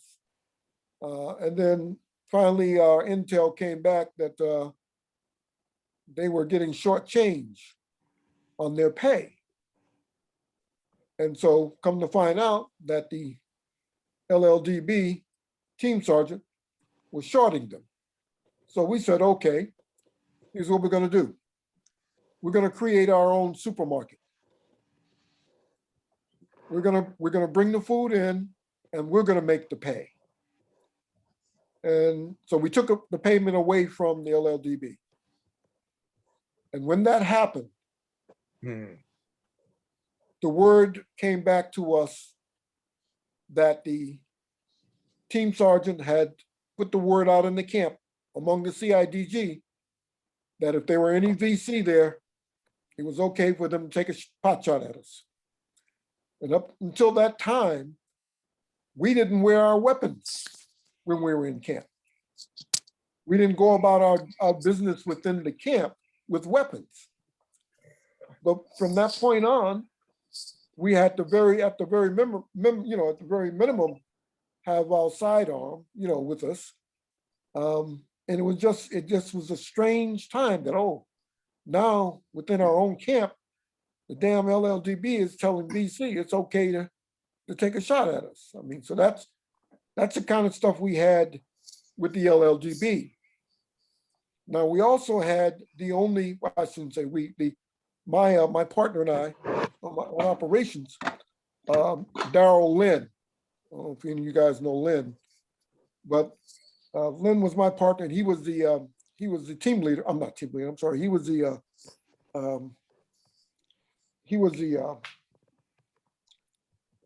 team sergeant, and he and I went on operation. He had adopted me. He was from New England, and I was from New England, and so he put me under his wing, which I was really happy that happened when I came to the camp. And so I never forget. It was again sometime in '68, late '68, maybe early '69. He and I on the way out to the border. I'm on computer audio. And we had just given out the M16s to the CIDG. They had been complaining from the time I got there that they were being outgunned because they had carbines. And so we had gotten in the 16s and, taken them out to the range and gotten them qualified to the extent that we could. And so this is the first time that our particular patrol was going out with them, me and Lynn. And we got out to the border. And I say we got out to the border. I don't know. We got within closer than a click, maybe a click to the border. And all of a sudden the patrol stopped. The column stopped. And we're like, Lynn and I was like, what the hell's going on? All of a sudden, we see the doggone column had turned around from the front and started marching back past us, back towards the team. They had rebelled. They said they weren't going any further. And so, it's only two of us, nothing we could do. We couldn't get the LLDB to stop them. So we just fell in behind them all the way back to the team. By the time we got back to the team had called Captain Bradley, our team leader, had called Kuchi for gunship support. And so there were two gunships waiting for them. That was a beautiful sight. Two gunships waiting for them rose up on each side of the camp as they approached the gate. And we made them stack weapons. And once we found out who the leaders were of that rebellion, we got them out of the camp. We didn't have anything else. We didn't have any other rebellions. But those were the interesting times at Duke Way. Hey Lou, was that Cambodians or Vietnamese? No, those were CIDG. No, our Cambos were good. Yeah, a little later we had 2 companies of Vietnamese and 1 company of Cambodians. That's what I was asking, CIDG. This is Hal Miller. We met before. Yeah, hey, how are you doing, man? Good, thanks. You're looking good. Hey, look, I'm glad you're on board because just as an aside, fellas, Howell is the editor of the magazine for, what is that, 58? What Chapter 78, yeah, the 78. And Sentinel. that magazine, man, it's dynamite. I still got it up on my computer because of the all of the information that was there. Very, very good. Very, very Well, thank good. you. Appreciate that. Yeah. I'm gonna, Sorry, go ahead. now that I've got everybody's contact information, or will have, I'm gonna send you out the electronic version. And I'm gonna send you back copies of May and June of last year. I was there during the Cambodian incursion, and so I wrote about it. And there's actually three, one about SOG doing stuff. And I'll go ahead and send that to you guys, and I think you'll enjoy it because it includes the Dukway participation in the Cambodian incursion. And I'm sorry that looks like we don't have Joe Tyler here because he was featured in it. Looks like uh-oh. Can you guys see me? It was here. Yeah. Yeah, you're looking good. Yeah, I see. Well, I just got a different screen. I have a touch screen and I just touched something. Anyway, I'll keep talking.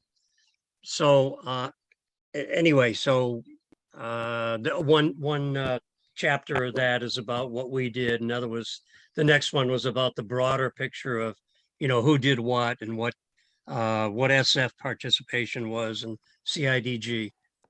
And then the next one was about a SOG operation in Cambodia where they set up an A-team during the event. Damn, I wish I could see you guys. I no idea where to go here.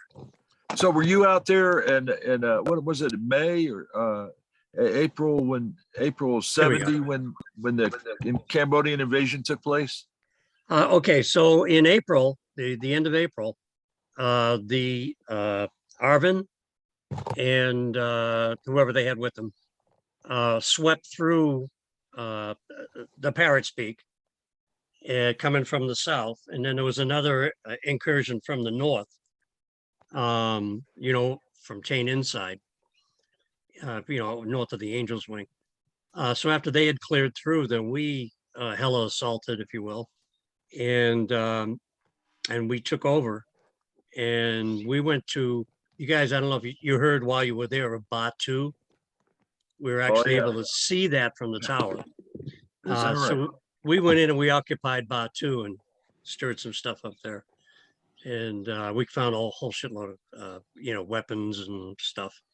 And since I was the medic and things were in control and everything, I didn't have anything to do when I was over there, more or less. And they said, okay, what, like to blow some shit up? I said, yeah. And so I was in charge of blowing up all the bunkers that they had full of stuff after they took out the stuff that they wanted. Hey, They how had concrete bunkers there. Those weren't.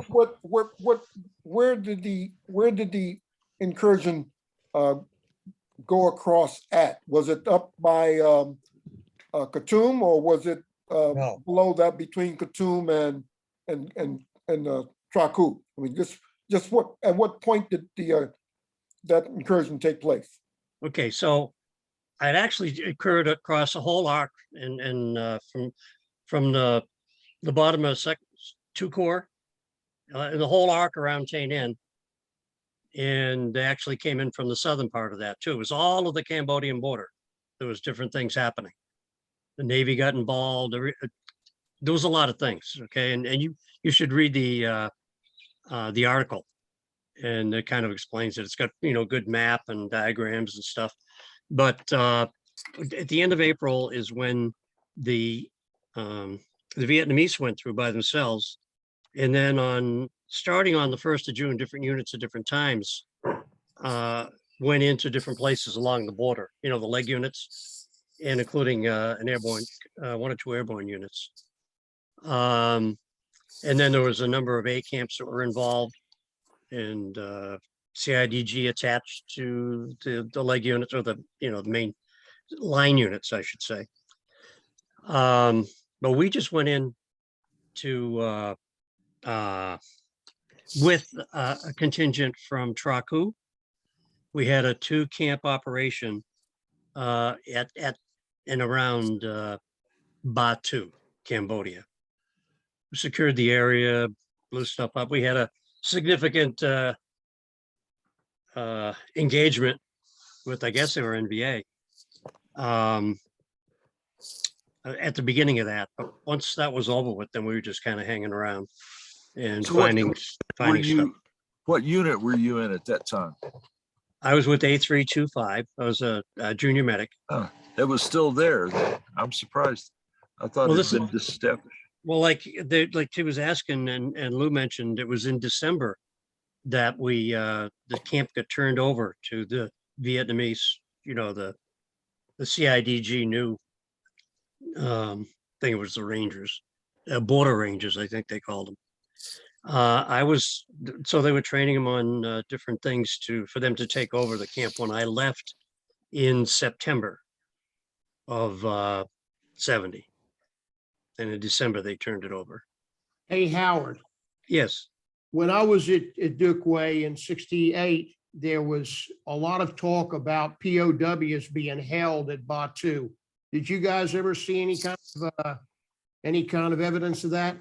No, when we get in there, there was all we saw is a bunch of dead buffaloes and some, that they and I don't think there was any human bodies there right at the time, but it was clear there'd been some action, and we just went in to basically, secure the area and to dig stuff up.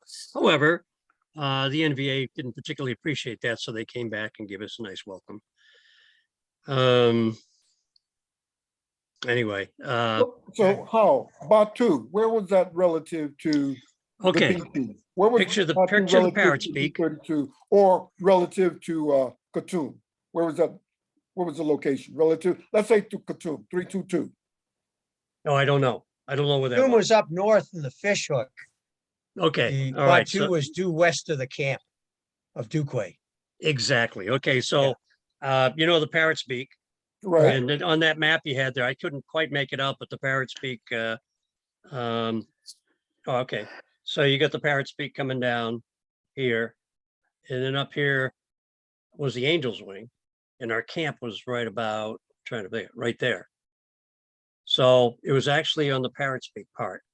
Yeah. If you Oh, were to really? go straight in from the Parrot's Beak, right there. There's a road that came down from, I can't think of the name of the place there, but which we did go up there and do some stuff. But I found this out from research when I was doing for the article, and Steve helped me out a whole bunch on that. You know, I'm looking forward to reading those articles, Howell, because, my whole time there, as I was telling the guys before you came on, we were getting, 122s every night. We was getting mortared every night. We got a PT-76 shooting at us. We got an airplane coming out of there, photographing the camps over. And plus, from our tower, we could see the fortifications on the other side of the border.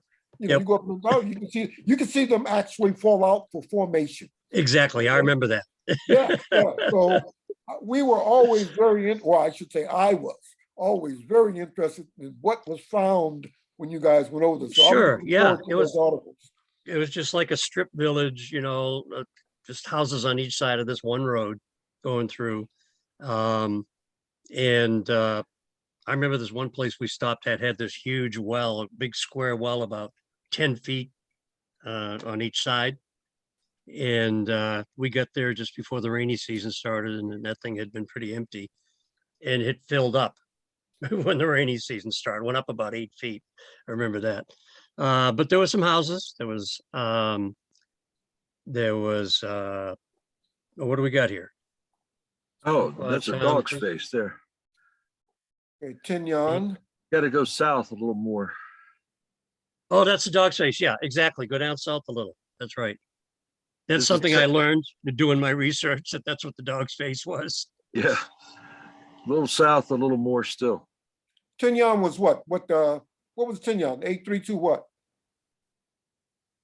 I don't Tinian know. was 30, B-33, I think. Tinian Katoon was- was 322. Can you zoom out a little bit, Steve? Oh, there's a. That looks like the Angel's wing. Yeah. Okay, there you go. And you see where the camp is? That's roughly where it was. And all right, so you see where that 23 degrees or whatever that is right there? Yep, yep. It was from Right there there. south, from there south to maybe the line, maybe to the blue line. And then, That was- Parrot's Beak down the bottom there, right? yeah, that's the Parrot Speak where the number 6 is Yeah. there. Yep. And so, yeah, that was kind of like the hub of activity, right around where that 23 is. Oh, okay, okay. I thought it was up by Katoon. I'm not They sure did where a Katoon second was. incursion up there. Are you talking about Batu? No, Katoon. Batu, Bathu. Yeah, I don't think it's on here. no, it's a little farther south on the Parrot's Beak, just another half an inch down here. Yeah, I could And see you'd it. see- You see something said just Batu? right along that road there is what I always, I've got an Okay, overlay somewhere. I just saw Batu. Yeah, Wait a minute. but it was on the Yep. Cambodian side of the border. Yeah, it's in Cambodia. Yeah. Yeah, right in there. That's where the overlays that I saw. Oh, Batu. were. No, that's not. It wasn't Yeah, that's there. It on the was further Vietnamese in. side. It Yeah, it was was a further little in, to the about where left. that Sanma or so forth. In that rough area. Oh, okay, yeah. Yeah, right there. In general, okay, I don't see the road. Oh, okay, so. Is that road? All right. Yeah, I'll show you the maps when we got there that. But yeah, we did go up as far as Fumchuk or something like that, I think. Yeah. Anyway, thanks, Steve, but so we were there until almost the end of June. Yeah, about There's two, your Batu right there. There's Batu. Oh, Gotcha. very good. about 2-1. Yeah, right next to that Samrang. Yeah. That's it. Okay, and if I go east, I should hit toward Duckway, somewhere around here. It's back to the west, Yeah, back to the left. there due was. west. Go out. That's over by, Yeah, Duquois was over on, oh, here we go. Fuquay. Pinwa. well, somebody there we go. mentioned Lieutenant Sutter. I did, yeah. And is that you, David? Is that Yeah. you was telling me that? Bradley Now, Sutter, yeah. yeah, now I remember him. And now I'm a little confused. There was a guy named Davis, Lieutenant Davis. Exactly. Good guy. Yeah. He was a good guy. Him- Everybody liked him. Yeah, and then one showed up. And then Wunsch came out there. And That's those two the guy. guys did not like each other. No, they didn't. And They got in a little bit of a frag fight. yes. Yeah, What I was, saw, what was that name? Was it Wunsch? Yeah, Paul Wunsch, I think. He was a butter bar. And anyway, I went to the Mike Force. I left, I think in June, and I went to the Mike Force from Duquay. And later on, both those lieutenants followed me down there. They were in the S3 or S2 or something. And they still didn't like each other down there. well, the way what I was related to me is Davis, and he got into a big argument, and Davis fired his M16 in front of Wunsch, and the Oh, yeah. bullets hit in the mud there, right outside the team house there. Yep. Where those bullets had hit in that soupy mud that was there, and that was kind of a craziness. That's when they pulled Wunsch out of there. I don't know where they sent him. The Mike When was Force this? and I B-36. I had to go out and replace. I had to go out and be the XO, and Davis became the capo. Not Yeah. that we had any civilians there to do any capoing with.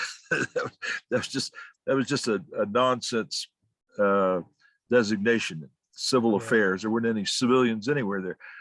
But I had to replace. In effect, I replaced Wunsch and Davis. Now, Davis, the guy everybody liked him. He was at Trey Coup first.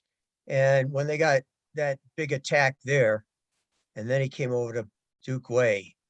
Yeah, that And, was in April yeah. 68. yeah, he was there while I was there. Okay, it's not the same Wunsch I was thinking of, because he was there when I There- left. Well, they said there was two, Two Steve what? was saying there were two Wunches. Yeah. This Well, guy what was, was the this guy's second one. first name, if you remember? Paul was the one you're talking about now. yeah, Paul Yeah. Wunsch was the It one. wasn't Paul. Yeah. He was spelled differently and he was later. But Davis, Yeah. fine. The Davis was there in 1970. He wasn't there earlier than that. Well, that's not the same Davis then. Yeah, because we had a Davis there, blonde haired He- kid. Find that Davis. There were, and when I came out there to replace Wunsch, this guy, there was a Captain Smith, and this guy, he was the camp commander, or maybe he came out there immediately after I got there. But in any case, he was the camp commander for most of the rest of the year. He was not a special forces guy. at Right, all. he was a straight leg. Yeah, he was a He straight wasn't leg guy. special. Yeah. Why I did don't they know how he send him got out in there? I don't know where he came from, but he was a Mormon. Nothing wrong with Mormons, but he was trying to everybody. convert those CIDG. So Oh, no kidding. no, I don't think he succeeded, but it just lent a craziness to the whole camp. And there was a mortar round, an 81 millimeter mortar, a 60 millimeter mortar round that was in the burnout can right by the team room. Do you remember that, David? We had the Fort Deuce right outside the kitchen door. Right outside the back kitchen door. Yeah. Yeah. But in the front, somebody had somebody also had pulled the pin on a grenade and stuck it in that mud, that soupy mud that was right by the little walkway there, where we had to walk by that grenade and nobody would remove the grenade. It just sat there waiting until the mud got soft enough it would go off, but it never went off while I was there. And then there was the mortar round that was in the burnout can. It was right outside the front of the team house. And that engendered a kind of a craziness there at Dookway. Then that was magnified when the CIDG shot the dogs. Dookway Yeah. shot the dog. Studley was the name of the dog. And people all of us when the camp kind of went crazy. They went crazy. They armed themselves and put on their web gear and they even put on their flak jackets and went out trying to find the guy who shot the dog. And it really created a kind of an emergency. I went in the team room, called back to the B team and said, you better get ready to do something because this could get bad, real fast. If they I mean, this is interesting about having a team leader that was a leg. well, I don't know how he did it. I mean, because if I was in a bar with someone and they said, yeah, I was a team leader out at A-325 and, I was non-jump qualified, and I would have lost a lot of money because I damn sure would have bet on that. That wouldn't have happened. So how did that, nobody ever found out how that happened? He had been with an infantry division somewhere for a year or two beforehand, and then he extended his tour. Now, when you extended your tour, two things happened. You could choose where you wanted to go. You had more leeway. You could say, I'll stay on here if you'll send me to the special forces. And so somebody gave into that and they let him go. They'd never been to any training of any kind. And of course it didn't matter because no training mattered out at Dookway. Nothing mattered out at Dookway. So how did the team receive that? Mental hospital might have been all right. How did the team receive that? Pardon me? Well, how did the team receive that individual? David, tell him how that went. Not very well. I mean, he was acted like he was a leg captain and had no knowledge of special forces. He tried to be by the book. And as you know, we weren't exactly by the book. No. And he would leave religious stuff all around the team house. He would leave Bibles here and this there. I'll tell you what, between that and Roberts having to leave because of the corruption, I was sick of being an advisor. I couldn't take it. I was getting an upset stomach. That's when I volunteered for the Mike Force. And I went down to Long High. Down there, at least we were in charge. We weren't advisors. Yeah, And good so for it you. was a lot better. And as the team intel sergeant at the time, you were talking about, VC and stuff. I tried to set up a bit of a spy network because the guy before me had done it. And we had a real cool interpreter there. This guy was really good. He was a lawyer in civilian life. I can't remember his name, but he turned me on to a few people. And by the time we were done, we figured at least 25% of the CIDG were Viet Cong. They would come in and it was like R&R for them. They'd come into the camp under whoever sent them in and recruited them. They'd get new uniforms and they'd get new guns and new everything. And then they'd stay. And all of a sudden, a month or two later, they were gone. And that's what kept happening the whole time, that we were there yeah. And somebody earlier was talking about the Khmer Sarai. That's who we used in Long High on the Mike Force. They were all recruited by the Khmer Sarai. And we had Cambodians and we had a battalion of Chinese and a battalion of Vietnamese. They all hated each other. We had to have separate interpreters It's for always the way everybody. it was. Did you ever go They to hated that, each other. the And Khmer we all had, Sarai? we had to have separate interpreters to talk to each one of those. It was fun, I'll tell you. The Khmer Sarai had a pagoda there in Saigon that was their territory. That the Vietnamese didn't set foot in there. I don't know how I made a trip there one time, but I was invited to come into their pagoda area. That's where their monks, they're kind of their spiritual leaders, held out.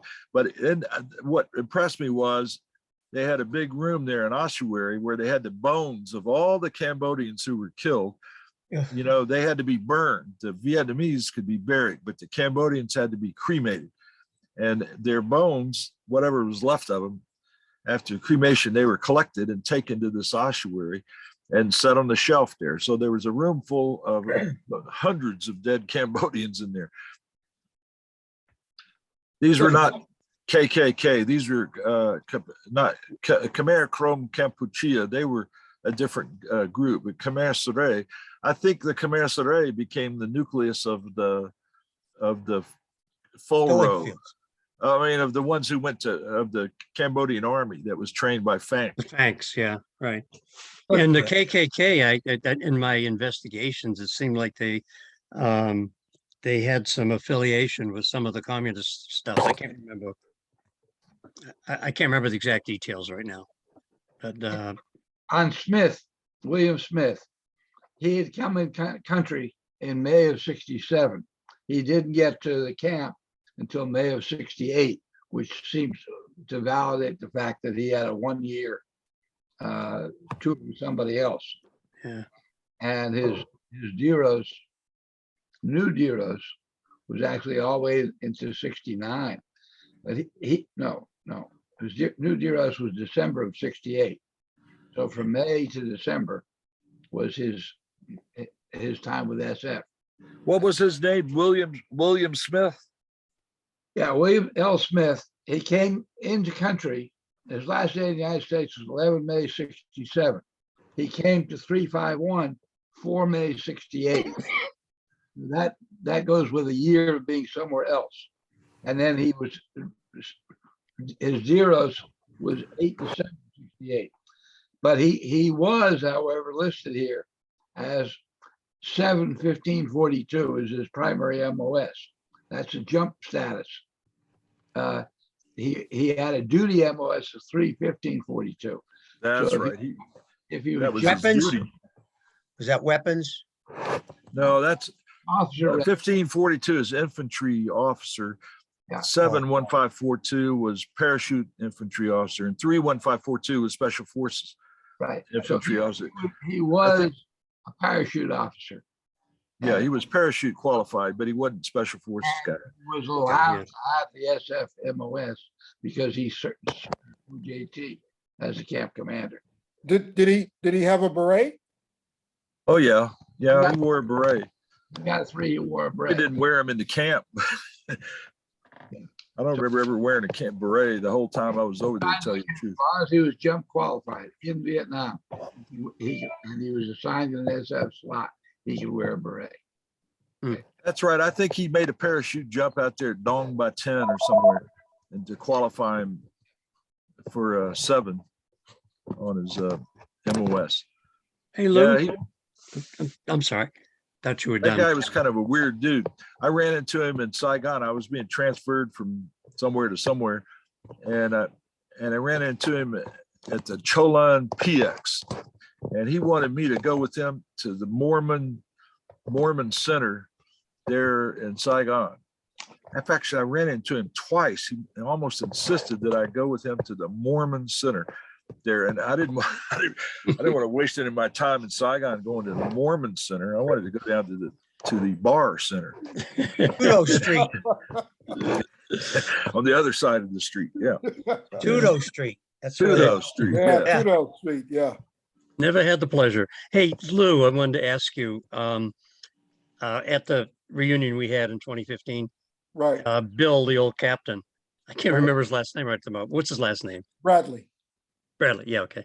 When he mentioned something about they had trained up a company of Cambodians that they got all their stuff. They were acting like they didn't really need it or whatever. But anyway, and they just all deserted. They just took off and went into Cambodia to fight. Was that while you were there or before? No, or- that must have been after I left. Well, no, it wasn't after I left because surprising to us, one day, folks came up from Nha Trang and started doing lie detector tests for the KKK. Oh, Yeah, and then that next day, they let them all go. And that was one of the things I was asking Bill about Bradley when we had our reunion. If he remember what was the reason, because we didn't have any problem with them. They were doing good with us. yeah, you were doing good with them. Yeah. Yeah, well, hell yeah. Given the way the CIDG was acting, no question about that. But Oh, great. so yeah, There you go. I'm going to take a picture of that. Is that all right with you if I take a picture of it? Oh, that's what it was. They were pro Sihanouk. That's what it was. And he was kowtowing to the communists. Yeah, the Khmer Rouge, they didn't like Sihanouk. Right. The Isare. Khmer here- Isare. Here's the circumstances. Prior to the April 1970 so-called coup. All right, first of all, if you really think about it, it wasn't a coup. Sihanouk told Lon Nol he was going to go to France and get the cure, which means he was to screw around in France. Lon Nol takes over the government, invites the Americans to come in, do whatever they want to do, get rid of the communists in the country, and then Sihanouk would come back. And that's the plan was. People who were there, who tell me in 1963, Lon Nol wouldn't take a dump without Sihanouk's permission. Also, he had Lon Nol send a message to Sun Nak Tan for the Khmer Sarai in 1969 to ask if he turned on the communists in Cambodia, would Sun Nak Tan stab him in the back or would he support him? And Sun Nak Tan responded that he would support him. And the problem was that when the so-called coup happened, the people in Phnom Penh just did what they usually do, which is go kill off all the Vietnamese shopkeepers and dump them in the Mekong. That didn't work out too well because Sihanouk's wife was Vietnamese and she wasn't terribly happy about it. So things got out of a plan. But the worst part about it was in the United States, they got all bent out of shape because they said we're having a wider war in Cambodia. It's all Nixon's fault. And how do you have a wider war if you have 100,000 North Vietnamese soldiers in Cambodia? So Nixon was told by Congress that if he stayed in Cambodia, they were going to pass the Cooper Church Amendment and cut off his funding. So he said, okay, I will leave after a certain amount of time. He didn't do what he was expected to do, which was just go drive the Vietnamese out. And they went in there. They did not have a plan. It was a surprise to everybody in the United States government. There is nobody who can say that anybody knew in advance what was going on.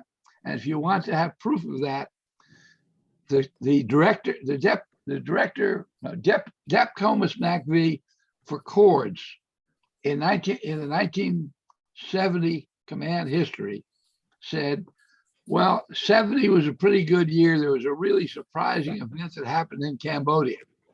Now, that wouldn't be very much of a statement, except that person happened to be Bill Colby. If anything was a surprise in Southeast Asia to Bill Colby, he didn't know about it.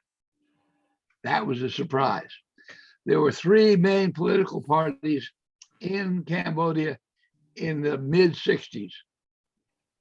Sadak Tan has Khmer Sarai, KKK were really in four corps, and the other people were sort of kind of like the early version of Khmer Rouge. And when the coup happened, the New Zealand communist who was hanging around with Sihanouk and writing a book about it said they already had Mike forces in Cambodia when the coup happened. That was not true. They had Furo in there because Furo was under Sihanouk's control at that time. So there were Montagnards guarding public buildings in Phnom Penh, but they were not Americans, or not Mike Force. And the Mike Force didn't go there until almost 2 months later. About June, they started leaving the Mike Force and getting transported to Phnom Penh. And the ones from 4 Corps were KKK, the ones from 3 Corps were KKI. So now, Steve, the KKK, did they go into, were they participate on that Cambodian invasion, or did they not?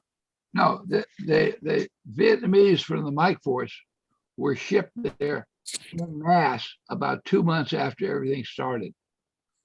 They were the 3 Corps Mike Force and the 4 Corps Mike Force just took those companies, put them on an airplane with guns, and sent them to Cambodia with their acquiescence. They wanted to go. Yeah. They become part of KKK. the Cambodian army. Yes. Part of the Cambodian army. And the The Cambodian army reason why I asked, Steve, is because started training. They sent battalions to Vietnam to train. And in fact, the Mike Force in 3 Corps and 4 Corps changed at the end of 1970 to be a training unit for Cambodian forces. Well, what happened, do you suppose, to those forces after the Khmer Rouge took over? They got killed. You think they were all executed? Either, yeah, Most of them probably. that's what I heard. yeah, and either killed in fighting or executed if captured. Yeah, that's what I heard. Yep. And I wonder if any of them made their way back to Vietnam. some did. Some did. And some of them made it out of the country. I have a friend here who was the guy who was Son Ngoc Than's one of his lieutenants, who went to talk to La Nol back in '69. And there's a Cambodian faction over here in the United States. Well, there's a faction of the KKK here. Both Khmer Sarai and KK. Oh, okay, yeah. Well, it's funny, during all that Cambodian, that massacre of all those people, nobody here in the US was paying a bit of attention. Nobody sympathized with them. The newspapers, the reporters didn't say anything about it, just ignored it. A lot of people, like a guy named Gareth Porter and some French people, all kinds of people reporting that it was false rumors. The Khmer Rouge were not killing anybody. The Khmer Rouge were nothing until the Americans stalled their movement into Cambodia. And therefore the Vietnamese organized them, funded them, pushed them up to the forefront and developed their capabilities. But they were a nothing organization. If Nixon had just gone into Cambodia and just swept through Cambodia, bing, there'd be a much different outcome in this thing, and he would have no trouble having to have done so. Where Yeah, are these contingents, million where are people- these contingents of the Cambodians located now here in the United States? My friend who sort of leads the Khmer Sarai part is here in Houston, but I think the bulk of the people are out there in like California somewhere. There are different ethnic groups around, like we were talking about the Hmong from Laos up in Minnesota, and the Montagnards in North Carolina. They've got their own little communities there. There's in California, Orange County, there's both a That's a mostly little Cambodia and a little Saigon. that. I don't know about the Cambodia part. Certainly, the little Saigon is a big Yeah. thing. There's quite a contingent of Cambodians in Long Beach as well, which is. Long Beach, that's it. Yeah. Yeah. Mhm, yep. But this chart is part of a history of the fifth group that was done in 1970. And when I went into the archives looking for documents, I got part of this history, but I never got D Company. And I could never, and there were a couple other parts I didn't get. And finally, I was able to find out that D Company was separated from the rest of it because it was top secret, where the rest of it was only secret. And it took a while to get it declassified. But the reason it was classified different than A Company or B Company is because of this chart. Any mention in the 70s about Cambodia was about, really promoting. The State Department always thought, 60s and 70s, they always thought that they could make some new deals with Cambodia. And they were very nervous whenever anything about Cambodia was up. You could talk about Laos, you could talk about lots of things, but you couldn't talk about Cambodia. Otherwise, it was top secret. So Well, it should have been ashamed that we abandoned them like that. came to abandoning the Vietnamese. And in 1972, we had done what we needed to do. We could have done it again. And in fact, the senior officer in South Vietnam, American officer with a DAO, General H.D. Smith, said up to 30 days before the fall of Saigon, we could have changed the outcome. Sounds I'd like like to ask Afghanistan. doesn't anybody it? knows what became of Colonel John Hayes. He Rapid fire, rapid. a few years ago in Virginia. I spoke to him at that time. He was full of enthusiasm.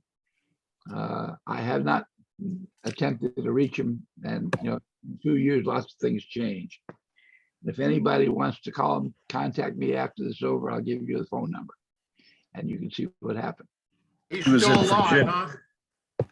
I haven't checked since that particular time, but he's an interesting character with a lot of history. He had an XO there in at Benoit. It was a bit strange. I can't remember his name, but they made fun of him a lot. I can't remember who it was. I was at the Benoit for just a few weeks, but I don't know about you guys, but the B team during the time I was there, Colonel Hilling, Harry S. Hilling, was the CO, and Williams was the XO, and the B team was excellent. I mean, we would go up for R&R, whenever we got a chance. The team had revolving R&R for the guys. When I say R&R, I mean R&R in country to the B team. And you go up there for a couple of days. That's not R&R. Huh?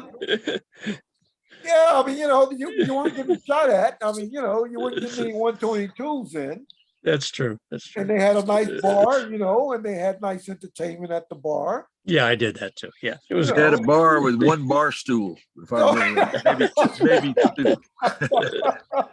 So now, we're speaking relatively, relative. Yeah. I The understand. main thing they had toilets. They had flush toilets. In the beach. Yes. And showers. Real Nobody had to showers. burn the shit. What?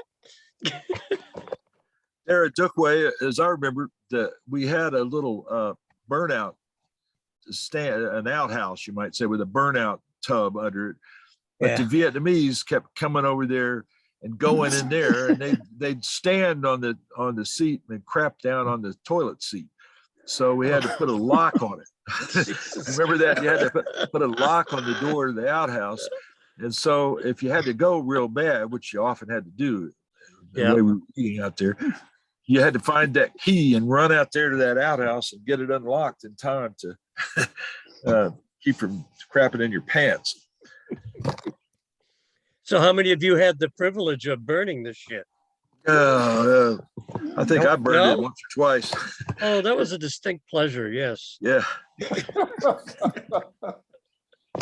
Well, if you remember, we had a little one-story building. That Dookway camp originally was supposed to have about about 10 or 12 more or less permanent wooden hooches that were supposed to be built. They never got built because the CIDG burned up all the wood for fire and for cooking fires. So most of those buildings during my time, they had never been built, but one of them was built inside the Pentagon. There was one building that was where all the rice was stored. And if you remember, the rice had to be distributed so many bags per week to the CIDG. So it would come in by the chopper, and then that old dumpy truck we had, there was an old deuce and a half there. It was like a big ball of mud, just covered with mud, and it had wheels, but it was enough to get that rice into that building. And that rice, the mice and the rats had discovered it, and they tunneled into it. They had tunnels. There was a whole civilization of rats that lived in there, and they crapped in that rice. And of course, by the time the rice was put on your plate, it was about 10% rat turd. So you didn't really eat much rice. That was actually seasoning. It was pepper, You guys had it pretty bad. I mean, it wasn't like that when I got there. It was a little more sanitary. That's about all we had. I got a quick question here. Lou keeps referring to Dookway as A-325, and when I was there, it was 351. So how did that evolution occur? When the B team changed from B-35, when that closed down, it was put under the role of B-32 in Tay-in. And as an A team under Tay-in, it was a 3-2 number. The previous teams that had the 325 and 326 numbers had already shut down. So this team was given, the teams were given those two numbers as duplicates. But I keep them, to differentiate them, I keep them in that line, 351, 352, going to Traku and to Dookway. And the Baudon and the other team that was formerly 326, I had them separately. You talked. Arredondo, Saul Arredondo looked like he was trying to get on here. Yeah. What happened to him? His computer skills are not really, top rank. I called him up. He came up there for a bit. He heard you speaking, but he didn't know how to turn on his camera. And there was somebody else's picture here who didn't Joe stay very Tyler. well. That was Joe Tyler. And he sent his wife, or maybe he under his wife's name, sent a bunch of text messages referring to Howard Miller. Oh, yeah. So, you know, Were they good or bad? Yeah, Howard Miller, you were a medic, right? Yes, I was. So when you were there until the end of the camp then, until Actually, no, I left just before they turned it over. I was in September, and in December is when they, December of 69 or 70? I'm 70. confused. 70. yeah. God, I thought it was long gone. Huh. No, and then they kept it for a while. And I saw a news report of them getting hit pretty hard by the NBA, you know, a couple of years later or something, before the end. I mean, they it were was something. designated on 10/31/70, and it became the 83rd Border Rangers. Okay. And Are you in the medical field now by any chance? Or you do any? No, I did.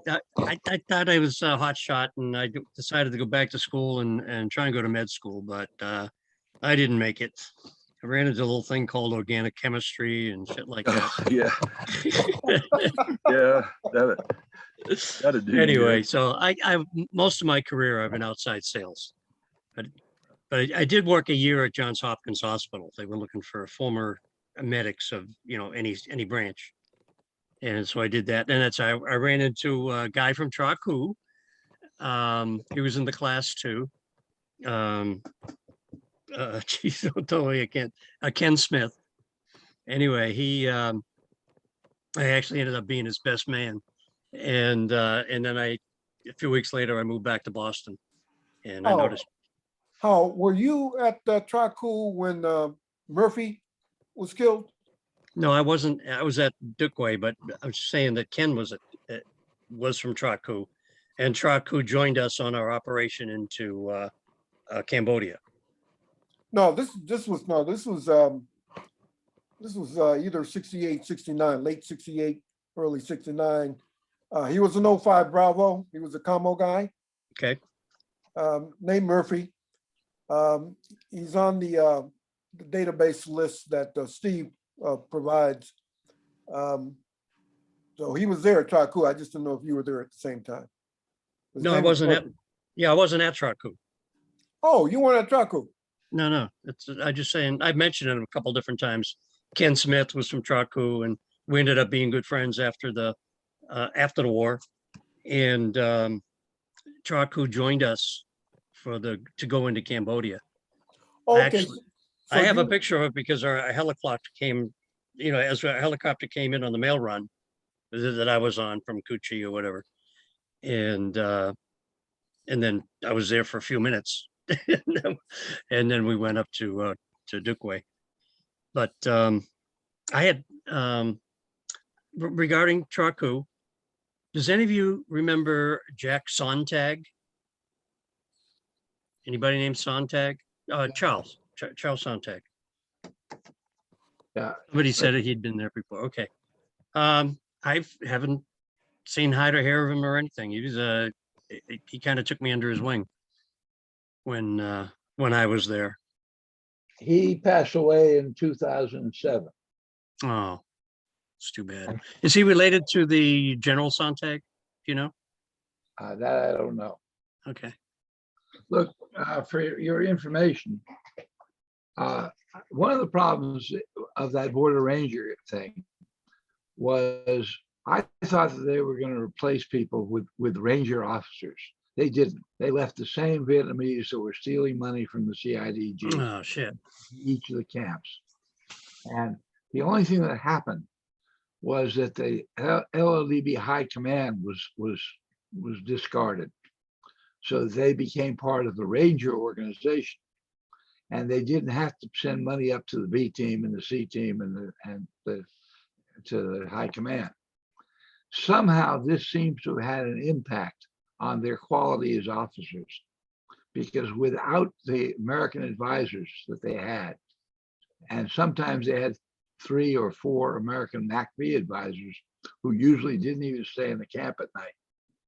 That was the only thing they had. They didn't have the support that we gave them with caraboos flying in with goodies and money and everything they needed.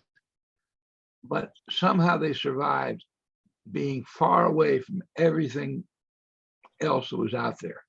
And I had somebody collect information on what happened to the camps. And you'll be happy to know that Duquay in March 27th of 74, successfully defended his camp against an NVA attack. That's what I was talking about. Yeah. March 27, 74. Yeah.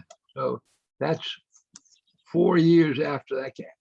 Well, 3.5 years after that camp was turned over. And they were still a Excellent. unit. So what you guys did had a lasting impact with those people in that camp. Good. Thanks. Well, you know, the other thing too is that there was nowhere to run to. That's true. That was a good way, you know, Taku. I mean, you know, Up in the river. nowhere to run to.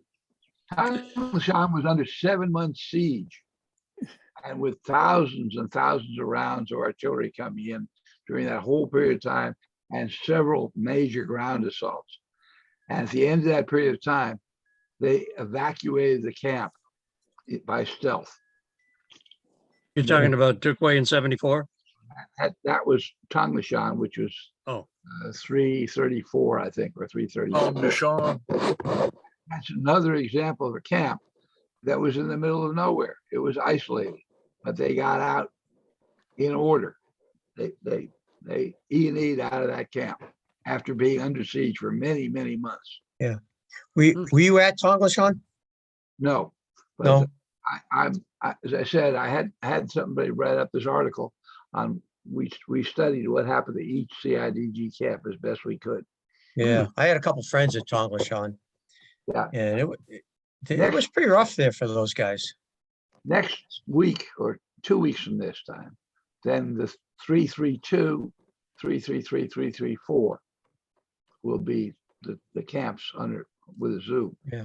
I'd like, if I could get a chance, just go back again to Duquay between early 68 when John Roberts and Blake and I and a couple of and Mike Lake were there. So a couple of things. They're talking about that 2.5 earlier.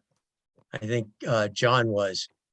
And we had a funny story there. That 2.5 would have to come in from after where the usually it wasn't Huey's. A lot of times the big stuff came in on the the Chinooks, but it got really stuck trying to get back into camp.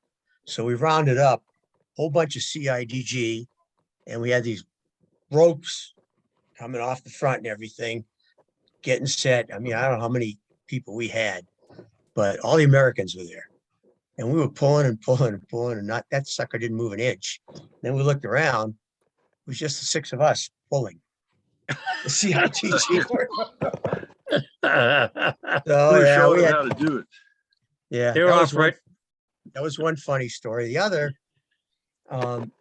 when I was there and you other guys that we talked, that whole AO was called a free fire zone.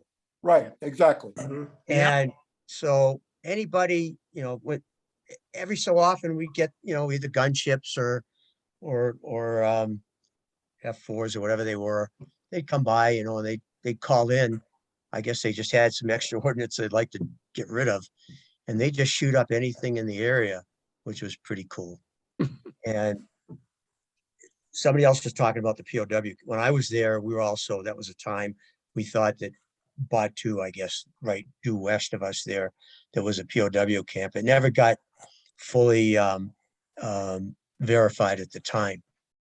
But then again, you're talking about the buildings at that time at Duquay.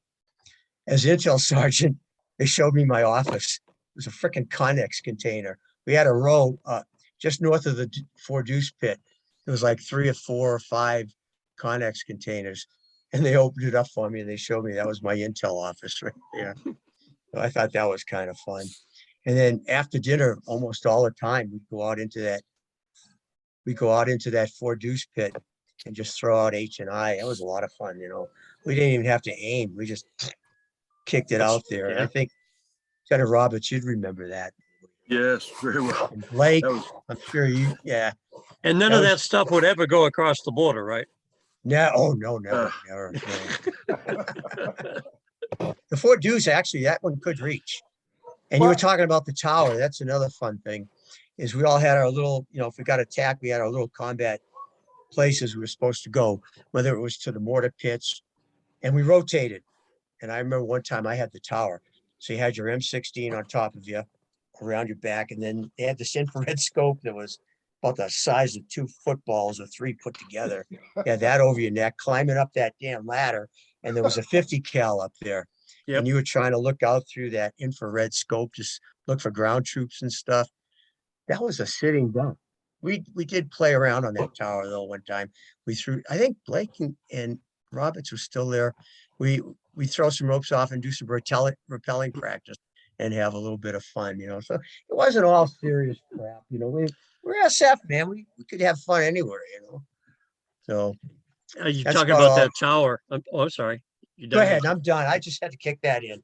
I got a nice, I got a nice story about that tower too, but go ahead, Howard. Okay, what I was going to say is that tower ended up on the front of Life magazine, or one of No, those. really? No. Yeah, our captain, Nowitzki, was at that time. He was up there in the tower talking to the camp actual CO, you know, the LLDB, and somebody must have hung out like over the edge of the tower, or something. Took a picture of the two of them, and actually got my dispensary in the background. But anyway, so hey, we're on Life magazine. I think it was Life. If I find it, I'll. What year was it, Howard? So that would have been either late '69 or early '70. Good. Thank you. Why, do you have access to those? I'll find some way to Oh, get, we'll find it. I'll look at all of them. yeah. Because my favorite story about that tower, we called it the CMH tower. I don't know if you remember that, David. Handles, because you were a sitting duck up there. Oh yeah. Me and I believe it was Marty Frame, who was a commo guy. I know Marty Frame. Do you? Okay. Anyway, you know him, George? Oh, anyway, we decided that we were going to, and me being the camp engineer, we dreamt up crazy ideas. And one of them was to take a rocket pod from a Huey and mount it on a rotating handle on the top of the tower so that we fire it if there's a ground attack. And so we got that thing all set up there and fired it off, and it all worked perfect, you know. And we had a visiting general from MACV come out to inspect the camp. So we were going to demonstrate our weapon to him. All the CIDG were in that, you know, that Half Moon Lake that was of the camp. They were all out there bathing in it, washing clothes and all that stuff. So we fired off one of those rockets. You know, those rockets, when they left the pods of the gunships, was not very, a lot of times they kind of burn unevenly and they zigzag and loop, you know. Well, we fired this one off and loop-de-loop up in the air a couple of times and landed right in the lake where those people were bathing. Oh, geez. And it went off and it threw shrapnel in the water. And right away, both of us, I think, got an Article 15 over it. Whoa. Whoa. Anybody get hurt? Yeah, they got a bunch of them. They didn't get seriously injured, but they got peppered with shrapnel. Yeah. Nobody got seriously injured, but so my job as to pay off the Article 15 was to help McDonough. Mike Lake talked about McDonough pick shrapnel out of these people for months. What kind of rocket was that you fired? It was the rockets. Well, I'm trying to remember now. It was the rocket. We had rockets that were in the pods underneath the gunships. Oh yeah, so it's not. I was thinking you were talking about. They sent a 3.5-inch old rocket launcher out there after Tet. After they found a tank up in Camp Longueuil, up way up in the north. And that scared the whole command. And so they sent these 3.5-inch rocket launchers out to the camp with no ammunition. I don't remember. I don't think we had any ammunition for them. We had a We had- 106 recoilless rifle out there. Yep, I remember that. Mounted on a Jeep, wasn't it? Was it a 106 or a 57? And there was a 57 too. All I Yeah, we remember used that to go up and 57, talk. it just We'd sat go there out on in the that berm. field We didn't there. have any ammo for it. Yeah, No, we we had a did. 57. We had the 57 and we'd go out there by that pond. There were a couple of old trucks and old vehicles out there. And one day we fired off, I'm pretty sure it was the 57 millimeter recoilless, and it just evaporated that metal vehicle, whatever it was. Now, But- now. You couldn't don't- fire the 106 inside the camp. It would have torn down the whole camp. The only time I knew that firing it was I went with several people outside the camp down to where those ponds were, and we fired it down there. But even then, that's the loudest sound I've ever heard in my life. I didn't want to be anywhere near where that was going on. And Don't that- tell anybody, but one of the, when you're thinking of interesting things to do going out on operation, my partner and I, Lynn and I, mostly Lynn, was like, okay, we got these houses, we got this development on the other side of the border. I mean, it's right there. So we said, hey, let's take out a 57 with us and see if we can blow one up. I mean, that's how close it was. And so, okay, it sounded like an interesting idea. The only problem was I had to help my KKK guy carry that damn thing. And so out of the camp all the way out to the damn border, carrying that 57 with everything else you had, that turned out to be not a good damn idea. We never could hit anything on the other side of the border. So don't tell anybody we were shooting over there. But it sounded like a good idea at the time. I don't think we fired that 4.2-inch mortar anywhere else. every round that left that muzzle went across the border. Yeah. Yep. Hey, That you're was my- talking a couple, I'm sorry. No, go ahead. No, I was saying you're talking a couple of funny things. First of all, that rocket that you went to did loop-de-loop and went at it kind of reminds me of grenade fishing. Yeah. You know how they I used to- share of that. the CIDG would throw a grenade in the half full of water bomb craters, and all those fish would just kind of float up to the surface, and hey, it's fish. Now I can't remember what the other one was. I'm sorry. Yeah, that was it. Yeah, but We were talking about Marty Frame. It looks like at 353, he couldn't have been there very well, but at 351, he could be there. Yeah, he was in That's right. the commo. He was in the commo check. You remember him, David? A whole year, I What was his remember name? him. Marty Frame. Roland M. Frame. That's him. Not to say he wasn't there, but I just, April don't remember. April 67 to April 68. Yep, I knew him. Yeah. The other team closed down in November of 67. So he either he was there first or he wasn't there at all. Also, you mentioned Studley. That was a dog. Oh, Studley is listed as the dog for A-353. And now, oh, he was A-351. No, he doubt. was at A-352 when I was there. There was two dogs. One was Oh. called VC and the other was Yeah. called Studley. Oh, they were at Dookway. They were Dookway dogs. Dukeway. Yeah. Dookway had Studley. He was the big old dog. And Yeah. BC was a little tiny dog. Yeah, puppy. Somebody Yeah. had found him out in the field and put him in a flashlight. They told me they carried him back to the camp inside of a flashlight battery container. wow. And he was just little old tiny. He just walked around under Studley. Wherever Studley went, VC just walked right between his legs. Yeah. Was I that have- a little female? Was that a little gray female girl? Yeah. too? Because we had a Yellow. okay, because we little had a dog. gray one with some white on it and so forth, and it was called either Sally, and she would be our motor alarm detector. So That as soon as little dog. they started firing, she would start running around in a circle and yapping away. And we said, "Oh, grab the shit, guys. Studley, We're gonna have Studley was a incoming. good dog, but he didn't like Vietnamese.